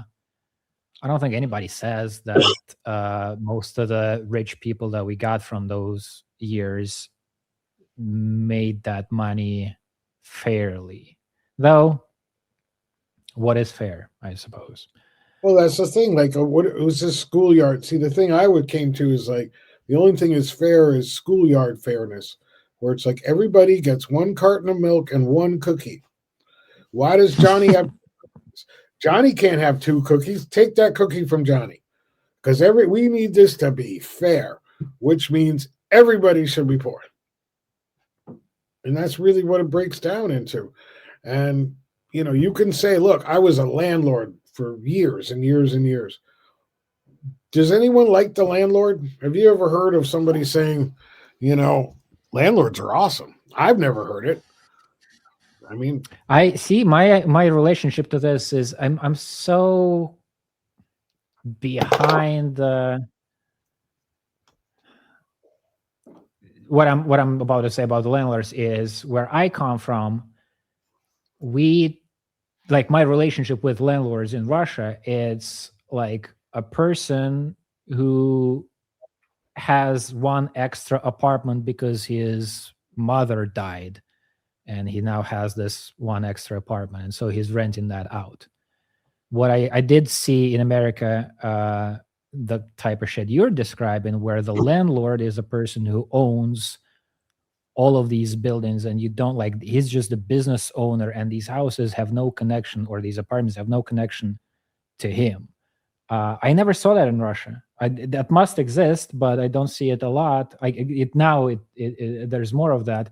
But my entire life renting apartments for myself, you're just renting from a dude who used to live in the apartment that you're now renting. And so it's not really a business. I don't have a relationship to the idea of a landlord, because a landlord is just somebody with one more apartment than they need for life. right. So how do you feel about the guy that has 120?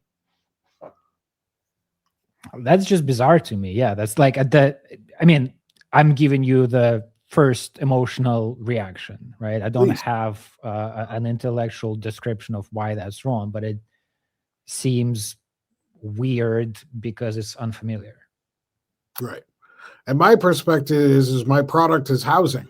My product is housing for Right. business. I understand. Yeah. I make housing. That's what I do.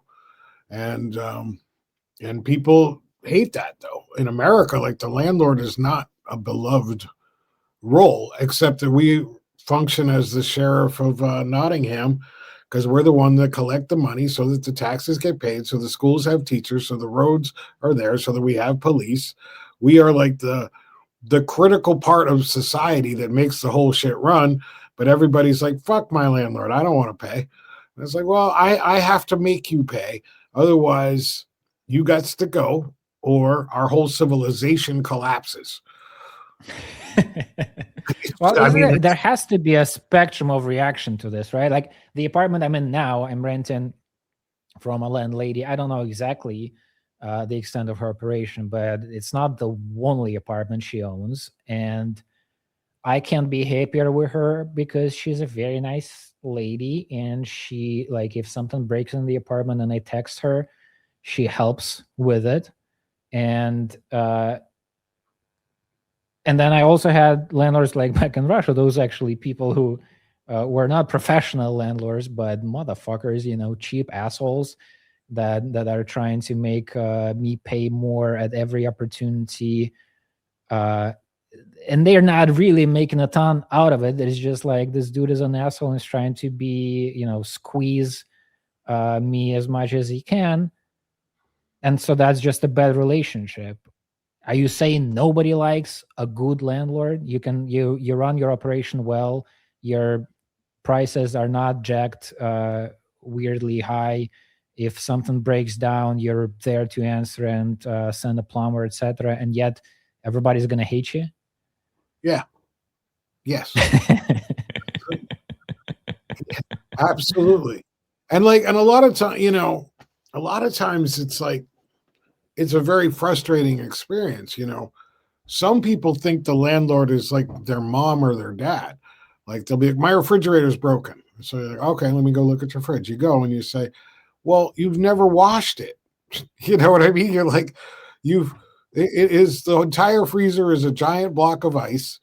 You need to defrost your refrigerator and wash it. No, I need a new refrigerator. No, you dirty motherfucker. You need to clean up behind yourself here. And nobody wants to hear their landlord look them in the eye and say, you're a filthy fucking pig. Wait. Why is your toilet clogged? Oh, I don't know. It just stopped working. So you send the plumber over and he finds someone flushed a pair of underwear down the toilet. You're like, why'd you flush this underwear down the toilet? Like, I didn't flush the underwear down the toilet. No, motherfucker, I didn't flush the underwear down the toilet. Stuff like that. A lot of people, my sink is clogged. I've literally been, and I'm like, you have to take your dishes out of the sink, and you're going to have to clean the food that you've left in the sink for the past. So it's like, nobody wants to deal with that, and you can't be nice as a landlord. You can't be like, oh, sure, you're going to be late with your rent. No problem. I understand. Because everybody in the building will be like, oh, my landlord's cool. He understands. He knows I don't have the money right now. He can wait. And then the next thing you know, you're defaulting on mortgages. Your tax bills are out of control. You can't. You have to be very, straight up business-like and truthful. You have to be honest and truthful. But listen, if you don't pay, I will throw you out. Yeah, that's your only power. You don't have police powers. You can't, do violence and beat anybody's ass. You have no other way of doing it. Your only weapon is homeless or not homeless. What would you prefer? And you can't, and it's a terrible place to be, but at the same time, like I said, I could channel anger. I'm okay with that. I have no problems doing that. And you have to. Do you know about the Do you know about the Spanish situation do you know this term ocupas? No, tell me. I don't know too much about it. I think you would get watch some of these videos explaining this shit in Spain. You would get, if you need to channel your anger, that'll spark some sparks in you. So they have this that I think they're starting to try to solve this slowly. But the rights of the tenants are a big thing here. And it got to a ridiculous place where, so ocupas are these people, it's like squatters, but it's like anybody who started living in an apartment without any reason necessarily, like they can't just move in. Or it could be somebody who, used to rent this apartment and then they stopped paying. But the landlord can't do anything about it. Like the law is on the tenant's side because they live there. And right. So it gets to a head to where it's literally like a family. I mean, I don't know. I always tell myself I need to look into these stories more because some of them sound too outlandish, but it's not like I'm making this shit up. It's not one source that I got it from. It's both people living here telling me this and these news stories I see every once in a while online. It's a thing. It's a phenomenon. It has a name. So there are cases, I don't know how many of those there are, but there are cases where like a family leaves and spends half a year abroad and they come home and they don't have a home anymore because some other people just moved it, broke in and started living there. But now they've been there for a while, and to what's the word, evict them would be to like force homelessness on them, and the owners of the place have no rights. It does sound bizarre. I don't know. I don't get it. I understand that there are less obviously bizarre cases where you can make a little bit of a case on the side of the tenant, but yeah, I hear you. I like it. It's, to me, it's, you have a deal. Like when I rent an apartment, I sign a contract, and the contract says when the money is due, and the contract says in the next bullet point what happens if the money is not there, and that's when we figure out what's fair and not fair. And if it's not a contract I'm willing to sign, then I don't sign it. Right. So it does seem strange when you try to renege on a deal. I had the opposite in America. In Houston, I lived in this real shitty apartment. And it was that situation where the guy owned a bunch of them, cheap, but very bad. Just the cockroach situation was insane.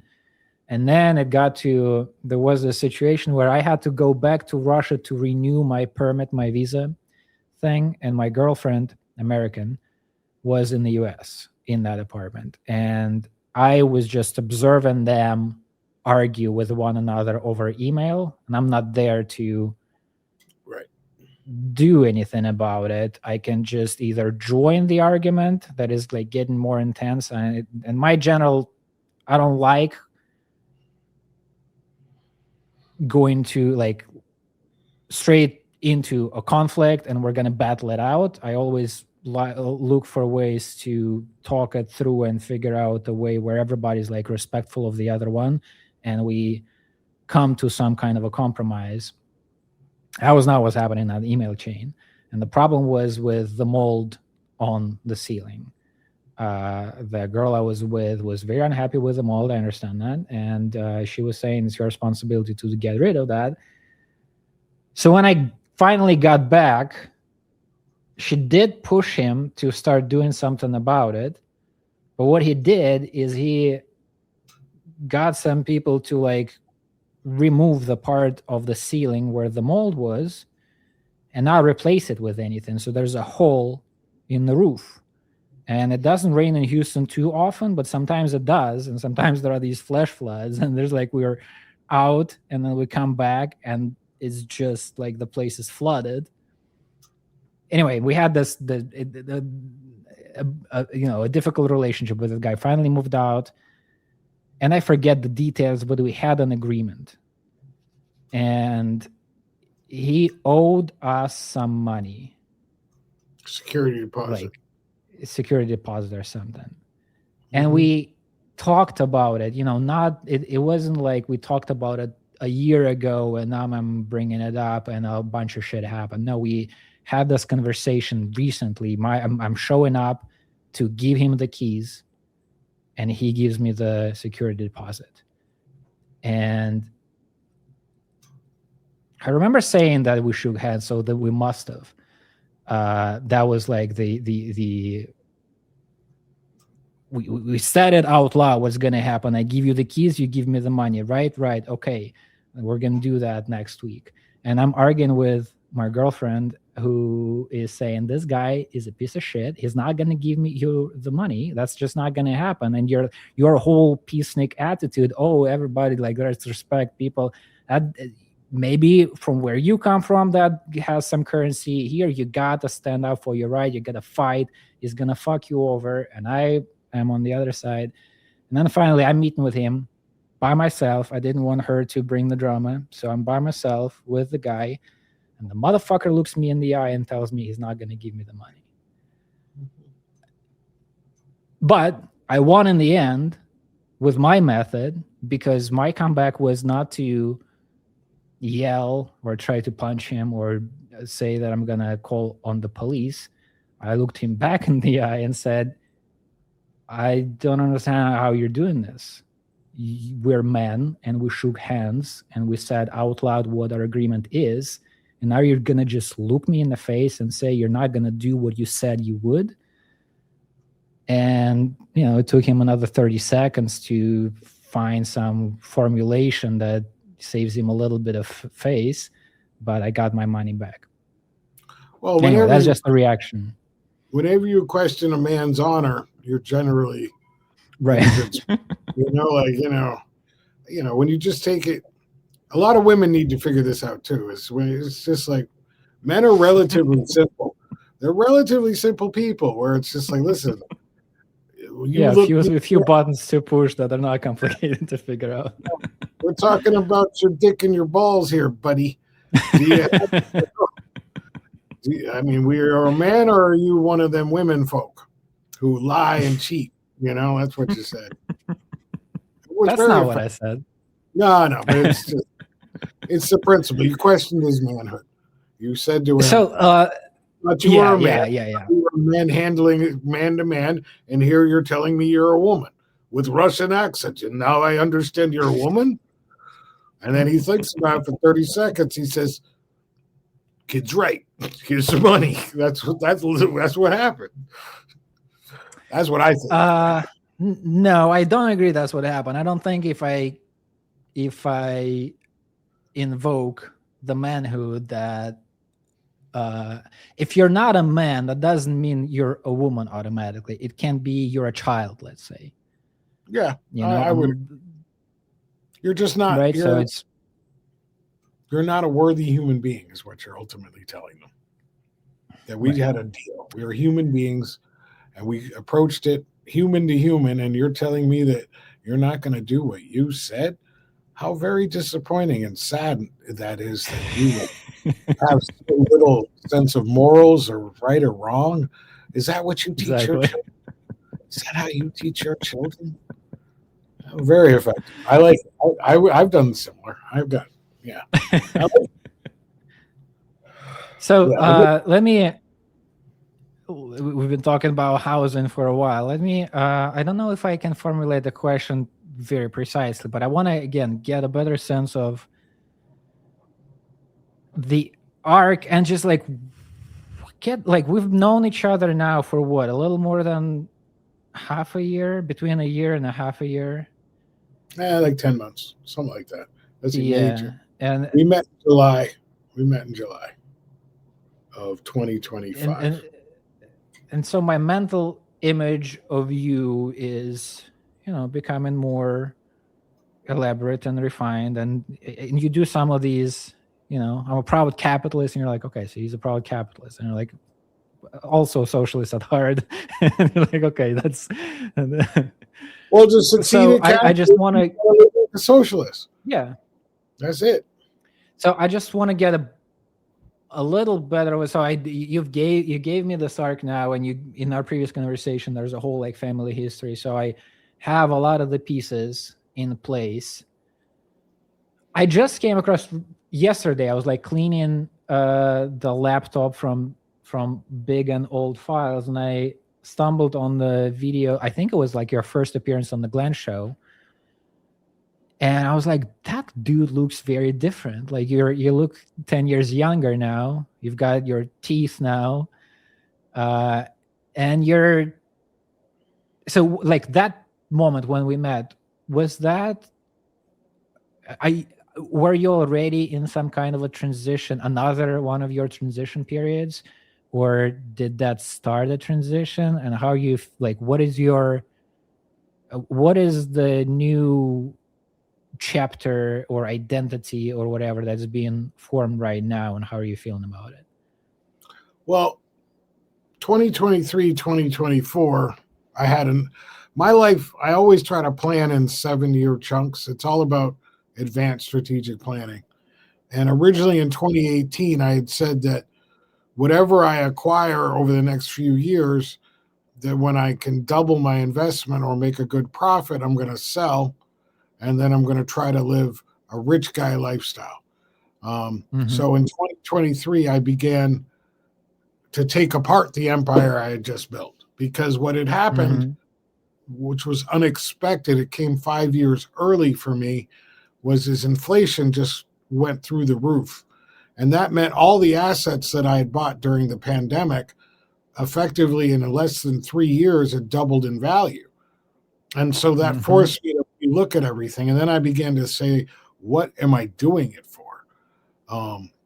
And so originally I was just going to sell everything and be a rich guy and, go to Florida in the winters and buy myself whatever expensive shit I wanted to do and just lead a more decadent, pleasurable Epicurean lifestyle, be like that kind of guy. And you had a live stream for the Glenn show, and I was like, well, the door's open. So I walked in and I got to, talk landlord shit, and that, resonated with some of the audience and some of the people at the show that you work with. And I was like, well, this is great. I'm suddenly, able to hang out with the Glenn show people. And there's a guy I really admire, being Glenn, that is sort of a replacement dad for me. So folks like on the show are like, they always say like, why does he keep calling him Pop? Like stuff like that. Well, it's like, I didn't have a dad. I haven't had a dad in 15 years. And it just like, our lives after I read his biography are so similar, but radically different. Like we come from incredibly similar clans of people, that I was like, wow, this is an amazing opportunity. If they let me back, I'm going to go back. And then I look at the footage and I'm like, who is that man? Is that me? I'm like, I'm toothless. I weigh 240 pounds. I was an athlete in high school. I could run 10 miles without stopping. Who's that fucking guy? And I just didn't like it. I didn't like who I looked like. I was in pain all the time. Like I have like scoliosis, and when you're carrying a lot of weight, puts a lot of stress on joints and muscles and stuff. And, I was kind of miserable, and I was like, well, I'm paying all this money for health insurance. Let me go see my doctors and talk to them about it. I wasn't a big medical kind of guy.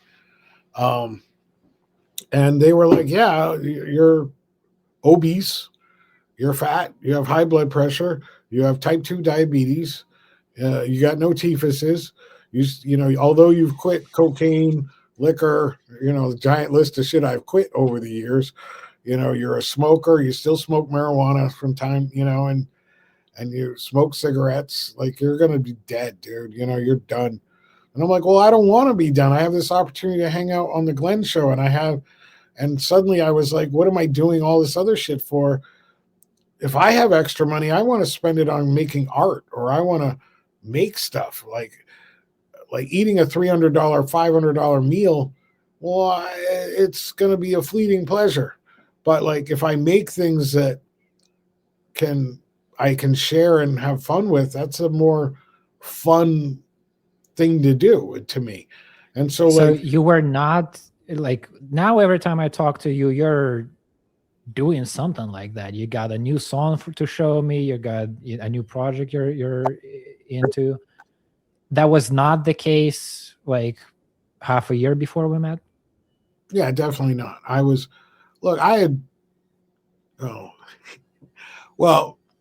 went rich guy. I was like, okay, what do the rich people do? So I went and bought a yacht.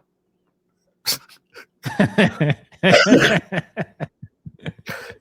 bought, a small yacht, but it was a yacht. I parked it right in the harbor in Boston, where I could stay on my yacht and look over the city with the twinkling lights and fancy restaurants. I did. No judgment.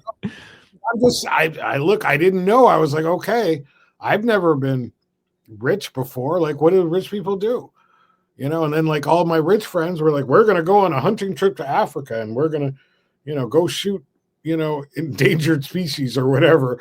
And I was like, that doesn't sound like fun. So I tried to explore what rich people do a little bit, and it doesn't seem anywhere near as fun writing.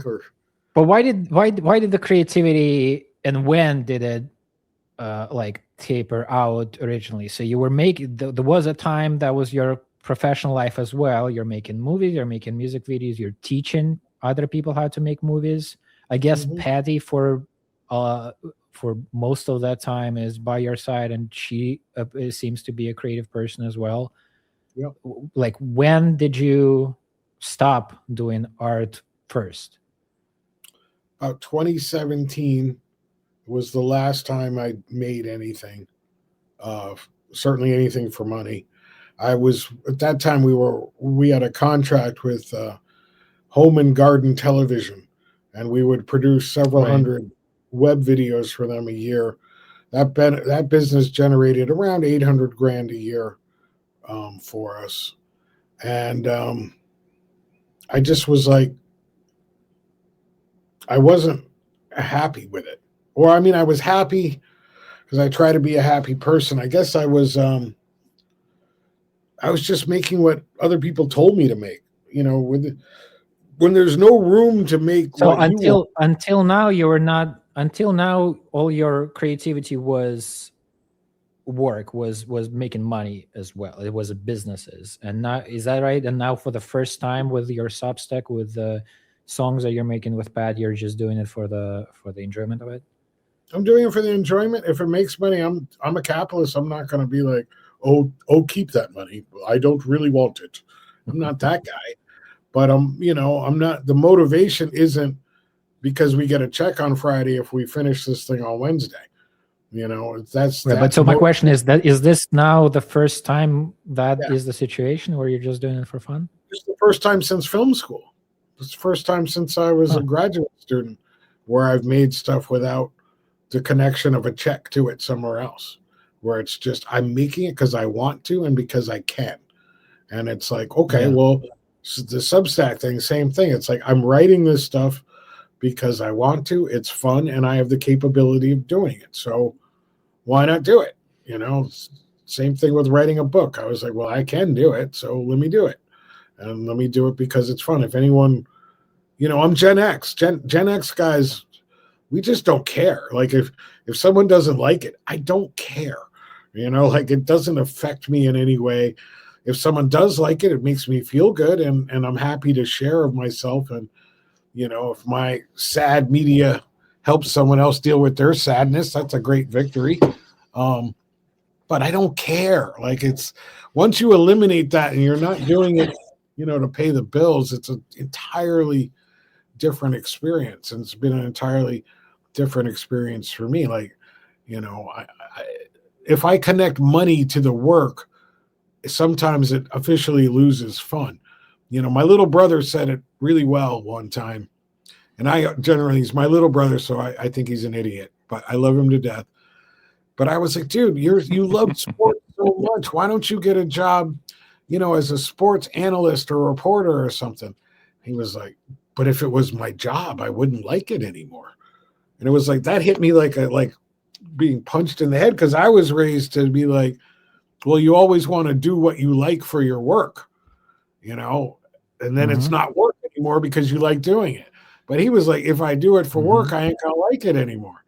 And I'm like, holy crap, that's like huge. And like, even when I was hanging out with you guys, it was, you guys like, why the fuck are you around? Like, what's your money angle? I'm like, I don't want no money from you people. Well, you were also, it's interesting because you, on the one hand, you're not making any money of the Glenn Show. It's not your work as it is for me. On the other hand, your pitch was like, now that I'm here, you all are going to be rich. We're going to make a bunch of money here. And I was skeptical of that. I was skeptical of that from the get-go. A Hollywood producer tells me I'm going to be rich. And I've seen that. We 100% have the total capability to turn that into a money-making thing. But that's the thing. It is for Glenn. He wants it to make money, but he also wants to enjoy it. He wants like that dichotomy you're describing. Am I having fun with this, or deriving meaning from it, or I'm making money here? Like these people, these things can get in tension, and the balance is difficult to strike. So I kind of feel like, I don't know. That's Well, I mean, you can tell me if I'm off base here, but it kind of feels like you showed up saying you're gonna be rich, and now I feel like I drew you more into my world than you drew me into yours. With like, dude, just have fun doing weird shit on Substack. Do what you want to be doing. well, you definitely did. There's no question that I wouldn't be on Substack if it wasn't your idea. So, I mean, that's 100% accurate. You know, like the Glenn opportunity is there, but there's a couple things that get in the way. One, Glenn's 78 years old. He's got hearing issues, balance issues, dabby dooby dooby dooby. Secondarily, Glenn just wants to have really, if he could have his choice, it would be sit down with a glass of whiskey and talk about deep philosophical shit with really smart people, and it would be the most boring thing the world has ever seen. And that, you know what I mean? Like, because that's really where his mindset is. So it's like I can bring I don't think that has to be the most boring thing in the world. I think that can have. You've done an we're getting amazing into job. there's a No, you've done an amazing job of providing structure and reading the room, and like that's a testament to your work of that. But like his instinct and what he would want to do is just have a nice, calm, quiet conversation about something that interests him. Like he doesn't, you know, what interests him is not what would necessarily make money. Like a couple weeks ago, we did that thing on Drewski, and I'm like, holy crap, this if we just dove into this, we'd be like getting all kind of views. And you know, Boss's initial reaction is, I'm unmoved. You know what I mean? Like, what are you gonna do? I don't know if that there's like, I was recently, just like the last week or so, I have gotten into watching these videos. There's this guy Alex O'Connor, I think is his name, who I've seen before but never really like watched the full video of his. And he's been apparently for the last year he's like a philosophy guy. He's from Oxford, young but very, very smart and educated. And it seems that some of our interests overlap. And it seems like for the past year or maybe a couple years, he's been on a deep dive into early Christianity and especially Gnosticism and these like unofficial Christianity, books that are not a part of the Bible, but at one point were an important part of that movement as well. Hours of conversations on this, millions of views on YouTube. Because if you find your audience, if you find people like me, I'm watching one and then the next one and the next one, because that's the shit that I like, and I'm not alone. And it's not that you have to, like, you can't be smart if you want to be interested to large numbers of people. I kind of feel. Tell me if you think there's something to it. I've always felt this way about the Glenn show specifically. If Glenn lived in a city where other people are, or like a campus of a university, and he like was right next to it, and he was active in the life of some scene or a community, can be super intellectual, can be economists talking about shit that I don't understand and will never understand. But if that was people in physical space around him, and the show was recorded face to face in this 3D world, I think the show would feel very differently. Glenn would be, there are a few things we did like this. There's one like episode with John that they did face to face, and I thought that was a whole different thing. It's a conversation they've been having for 12 years now, probably more now. But that one episode, because they're in the room together, and I guess maybe because there are also other people around, there's like somebody who prepared the mics and the cameras and whatnot, and it feels like more of a social thing. It just has a completely different energy that's more electric.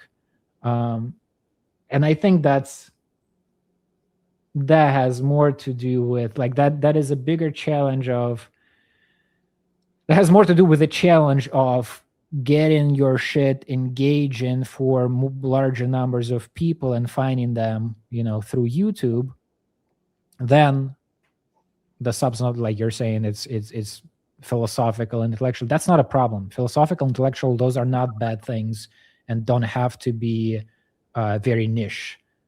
Those niches can be really big now because the world is so connected. You can find all these people who used to think they're alone in their town with these interests, but now they can all tune into the same thing on YouTube.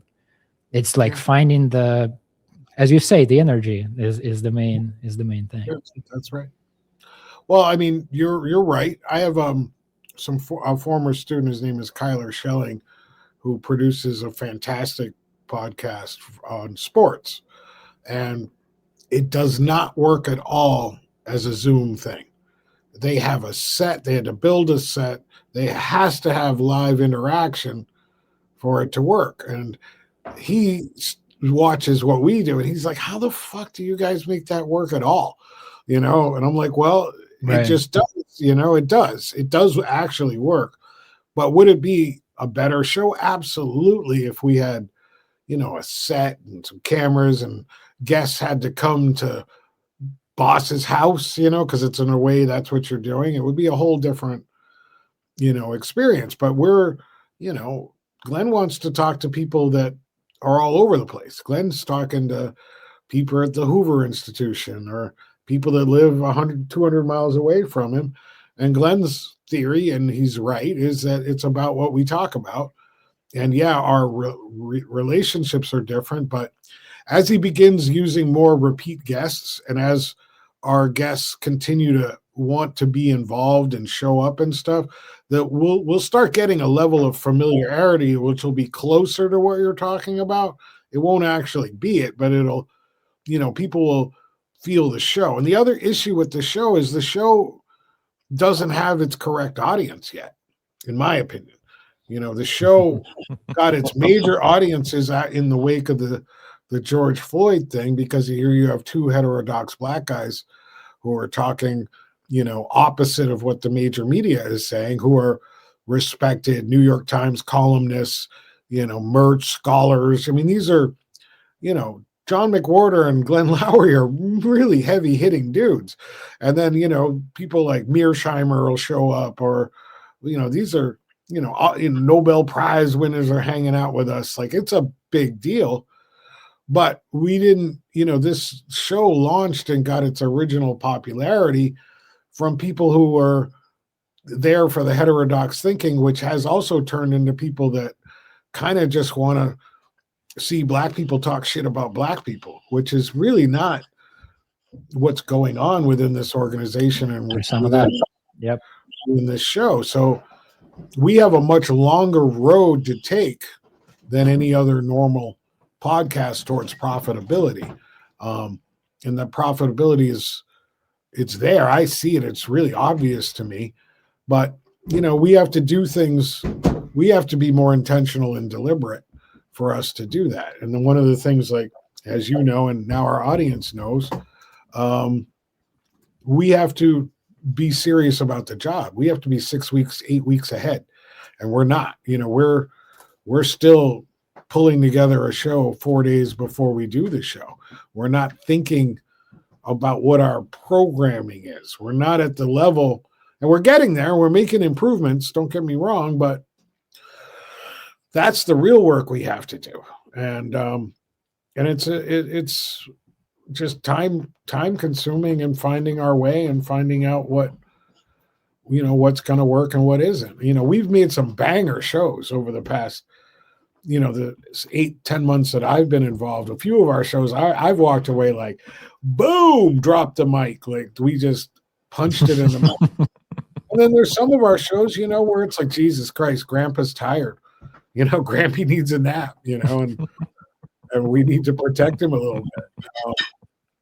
But at the same time, I encourage anyone that watches this to watch that show. You'll see, like, what we've done in these 7 months we've been together is amazing. I mean, in terms of the efficiency of how fast we get the shows out, the editorial process, the writing process, everything is streamlined so much better than what it was when I first showed up and started looking at what you guys were doing.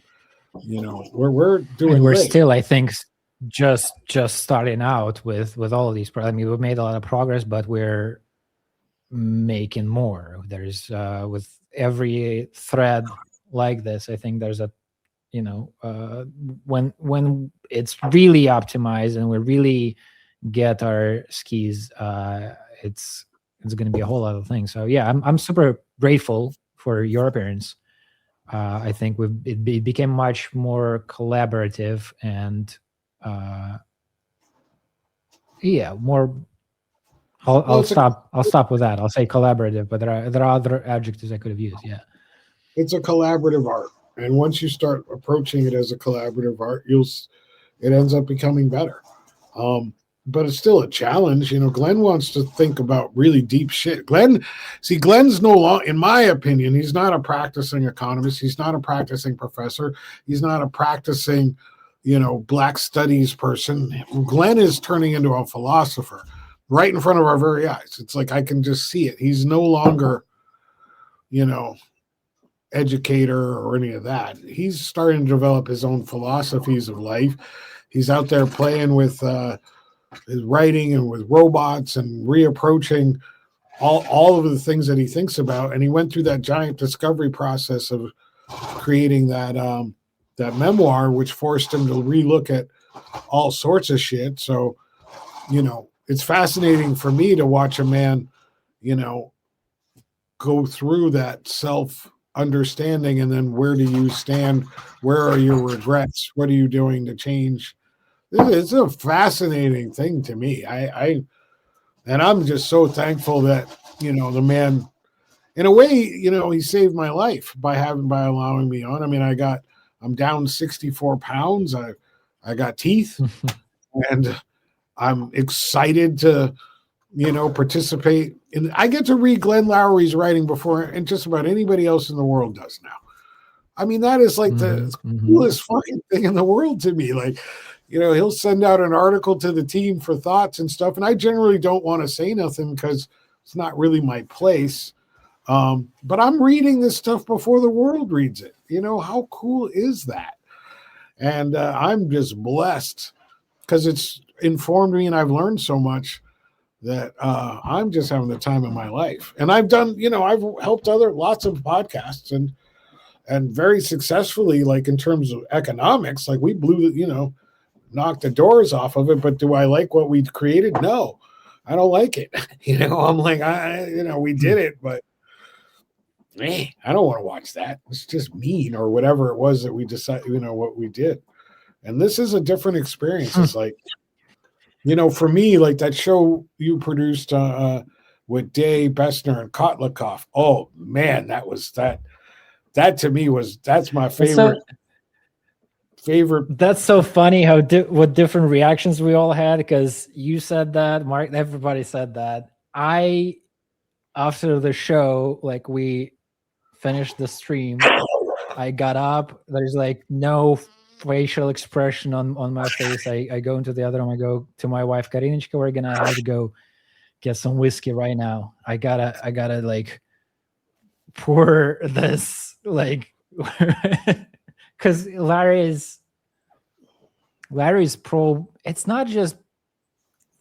I mean, I don't think Larry's going to hear that, and I mean, no disrespect, but there is a sensibility where people support war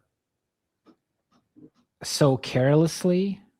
I can sort of see. I mean, it's a complicated world, and I can imagine a scenario where somebody advocates for military action while acknowledging that this is a horrible thing to do and there's a tragedy involved with it. But you know, the other paths are whatever. But it's a heavy, heavy thing.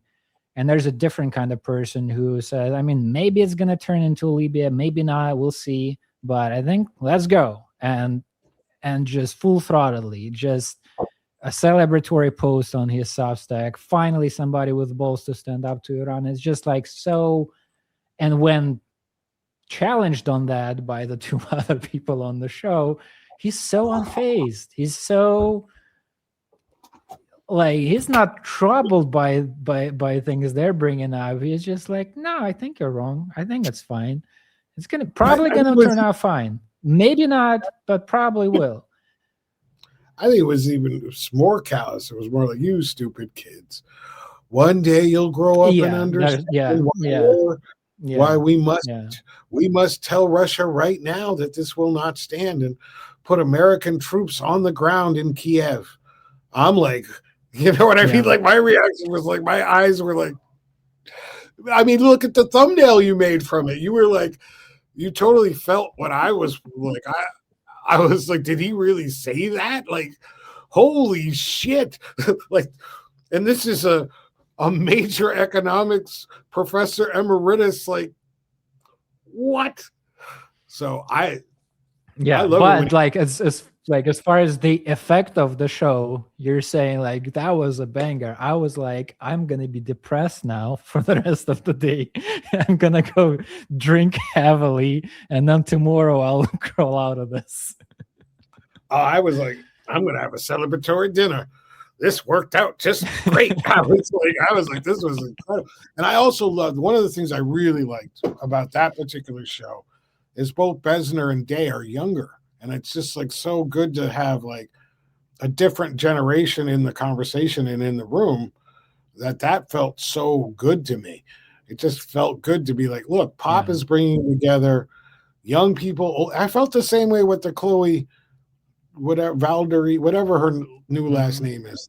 With Chloe's, I felt the same way. Simona Valdery, I also don't remember which one is the right one. Yeah, but the way she, you know, having her with Pop, I felt the same way. And I very much want to encourage, you know, us reaching out to these young folks. And I think that anytime we do, when it's not just old folks talking about old people shit, it's great. So, but I mean, that show, we have, the sky's still the limit. Like, we just, you know, we have to be balanced. Like, if Glenn was 10 years younger, maybe we'd be in a whole different game. But, you know, getting to know him and hanging out with him in person really informed me a lot about who he is and what our capabilities are, to be honest with you. But I would love to have a show where it's like drinking whiskey with Glenn. I mean, I had more fun drinking whiskey with Glenn, and even though I could only have a little sip due to my doctor's orders, holy crap, that was fun. Yeah. And I just imagine, like, well, how would it have been if we shared that with the audience, where it was just me and Glenn? Yeah, I felt this way. I mean, we should stop maybe talking publicly about this, but and I should go soon anyway. Right. Yeah. We'll not publish the Is there anybody watching? I'll just say. Is there anybody watching? Yeah, I don't know how many people are here now. So far through my Substack, there's been 40, and through yours there have been 2. And Lucas is sending us messages every once in a while, the editor at the Glenn Show. And at some point, I doubt he's still here, but at some point, Ben Peterson was in the room from some of the recent episodes of the Glenn Show. I'll just say one last thing because we're on the phone. Oh, there are people here. Yeah, there are people sending hi and yep. Hey, everybody. That's nice to not be doing this alone. You're saying I'm reading Glenn's drafts. I'm one of the first people to read that. I had this throughout the work on late admissions. You know, part of the work process was mostly Mark asking Glenn to tell his stories and following up and stuff. And Glenn was just, I think it was weekly for 2 hours each session for a long while. And those happened, I don't know what time that was in the US. For me, it would be like 10 to midnight. Oftentimes, and I am at that time was, I left Russia when the war started, in a, with no plan or anything. It's like the war started, and 3 weeks later we find ourselves in Armenia, where we've never been before, not knowing what the fuck is going on, and we're moving from one apartment to another, and then to a village from the town. And so I am just like in this turmoil.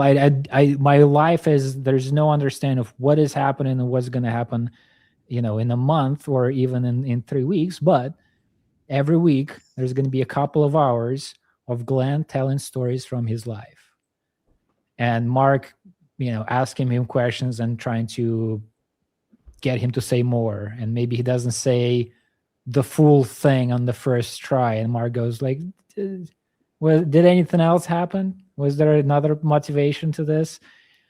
And some of these stories are difficult, and some of them are really fun. And I could, sometimes I would throw in a question, but for the most part, I'm done. Like, by the time it's 11 p.m., where my life is total chaos, I'm like, I don't have any energy, but I'm present at the conversation. I'm just eavesdropping on these stories, and I can be pouring whiskey to myself, and the other participant might be doing as well. And it was such a wild, interesting, fun, nourishing in a weird way experience. Part of your week is to hear this man think about his life and narrate his life, while a lot of life is happening to you, and Right. and it's like it gives you a little respite of your own. I don't need to think about my troubles right now. I'm listening to when he was 15 and he stole a car and got arrested. He was driving around town. So yeah, that's a big part of. To me, I've been doing this for a long time. Not the Glenn Show specifically, but these creative projects. This is work mixed with creative expression, and the balance is different from one project to another. But I'm reading right now. The book I'm reading is Robert Wright's Bob's new book that is not out yet, and it's great.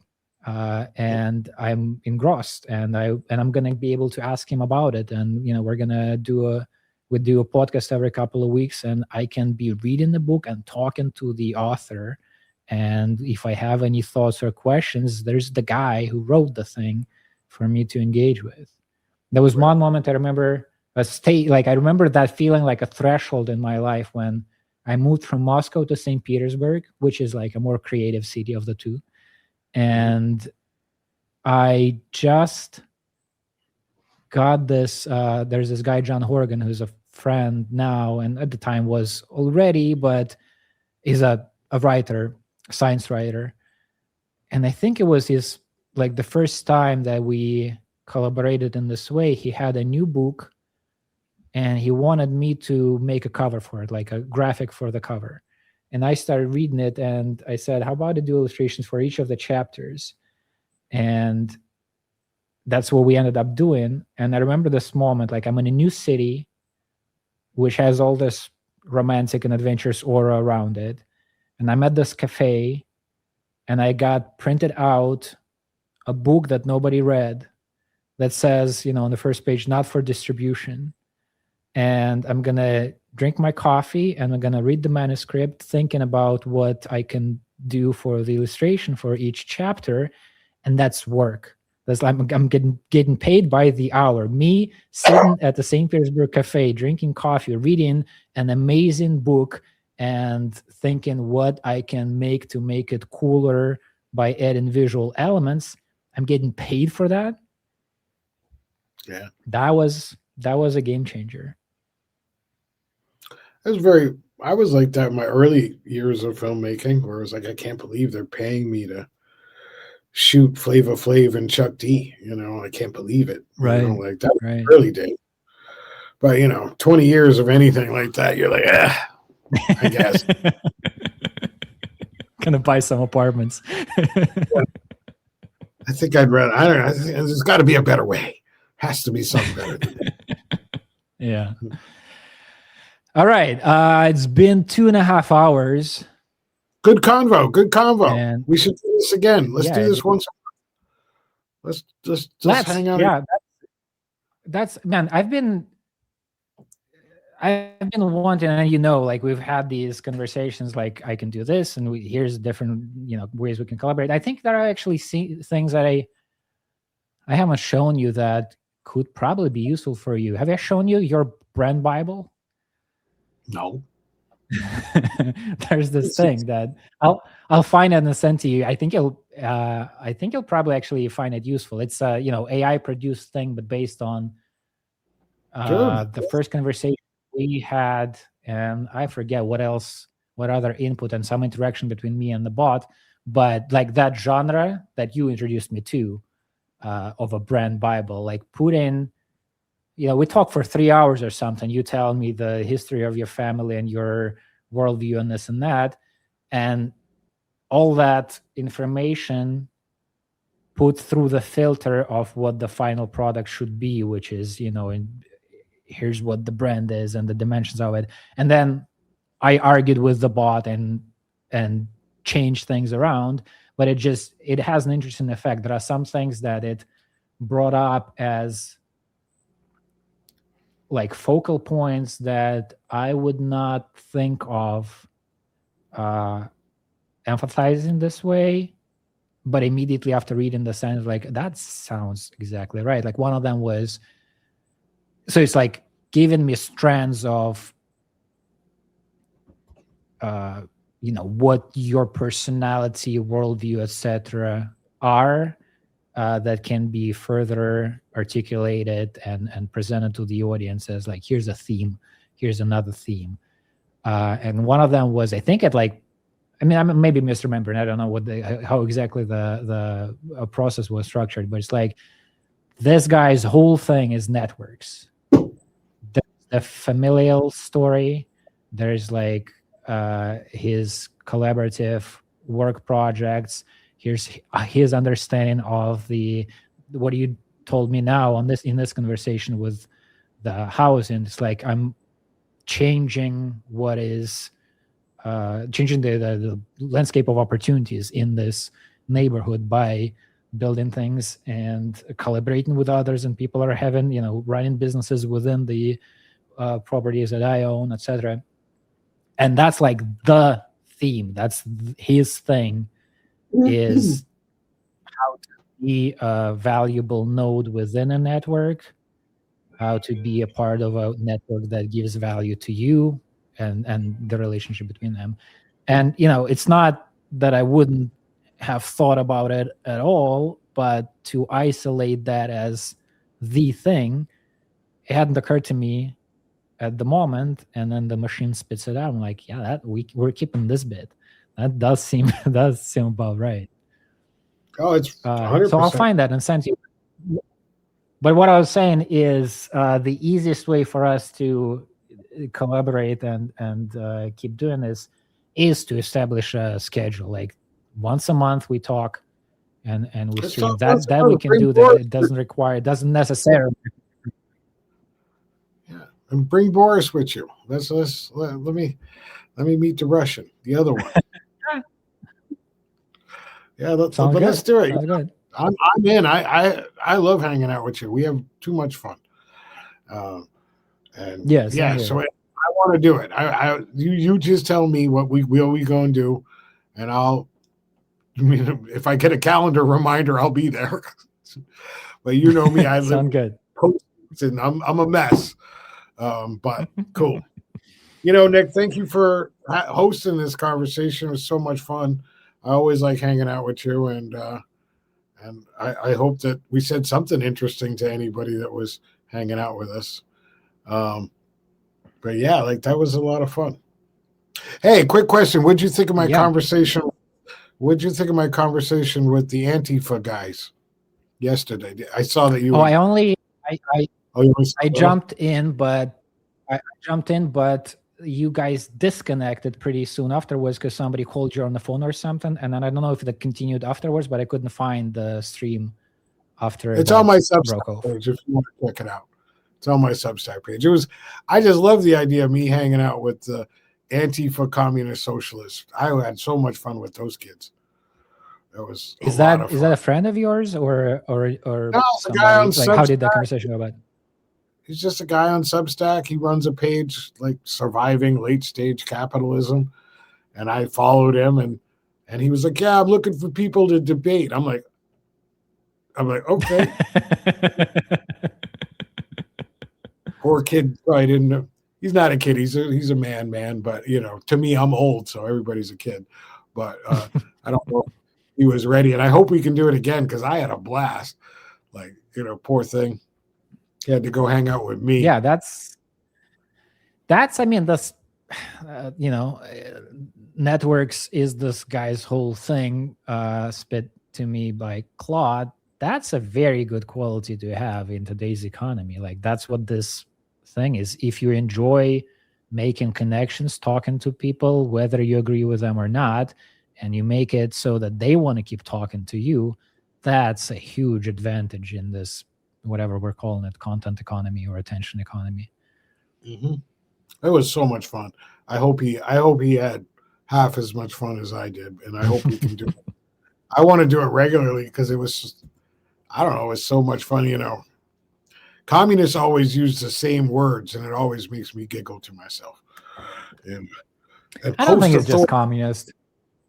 I think both of the sides in your world is like, you can list the 30 things that the one side says and the 30 things that the other one does. I think it just takes him back to where I'm like, yeah, I'm a capitalist. Yeah, I mean, you know, I'm sliding out of the 1%, but I enjoyed a good period of time. I'm only in the 2% now.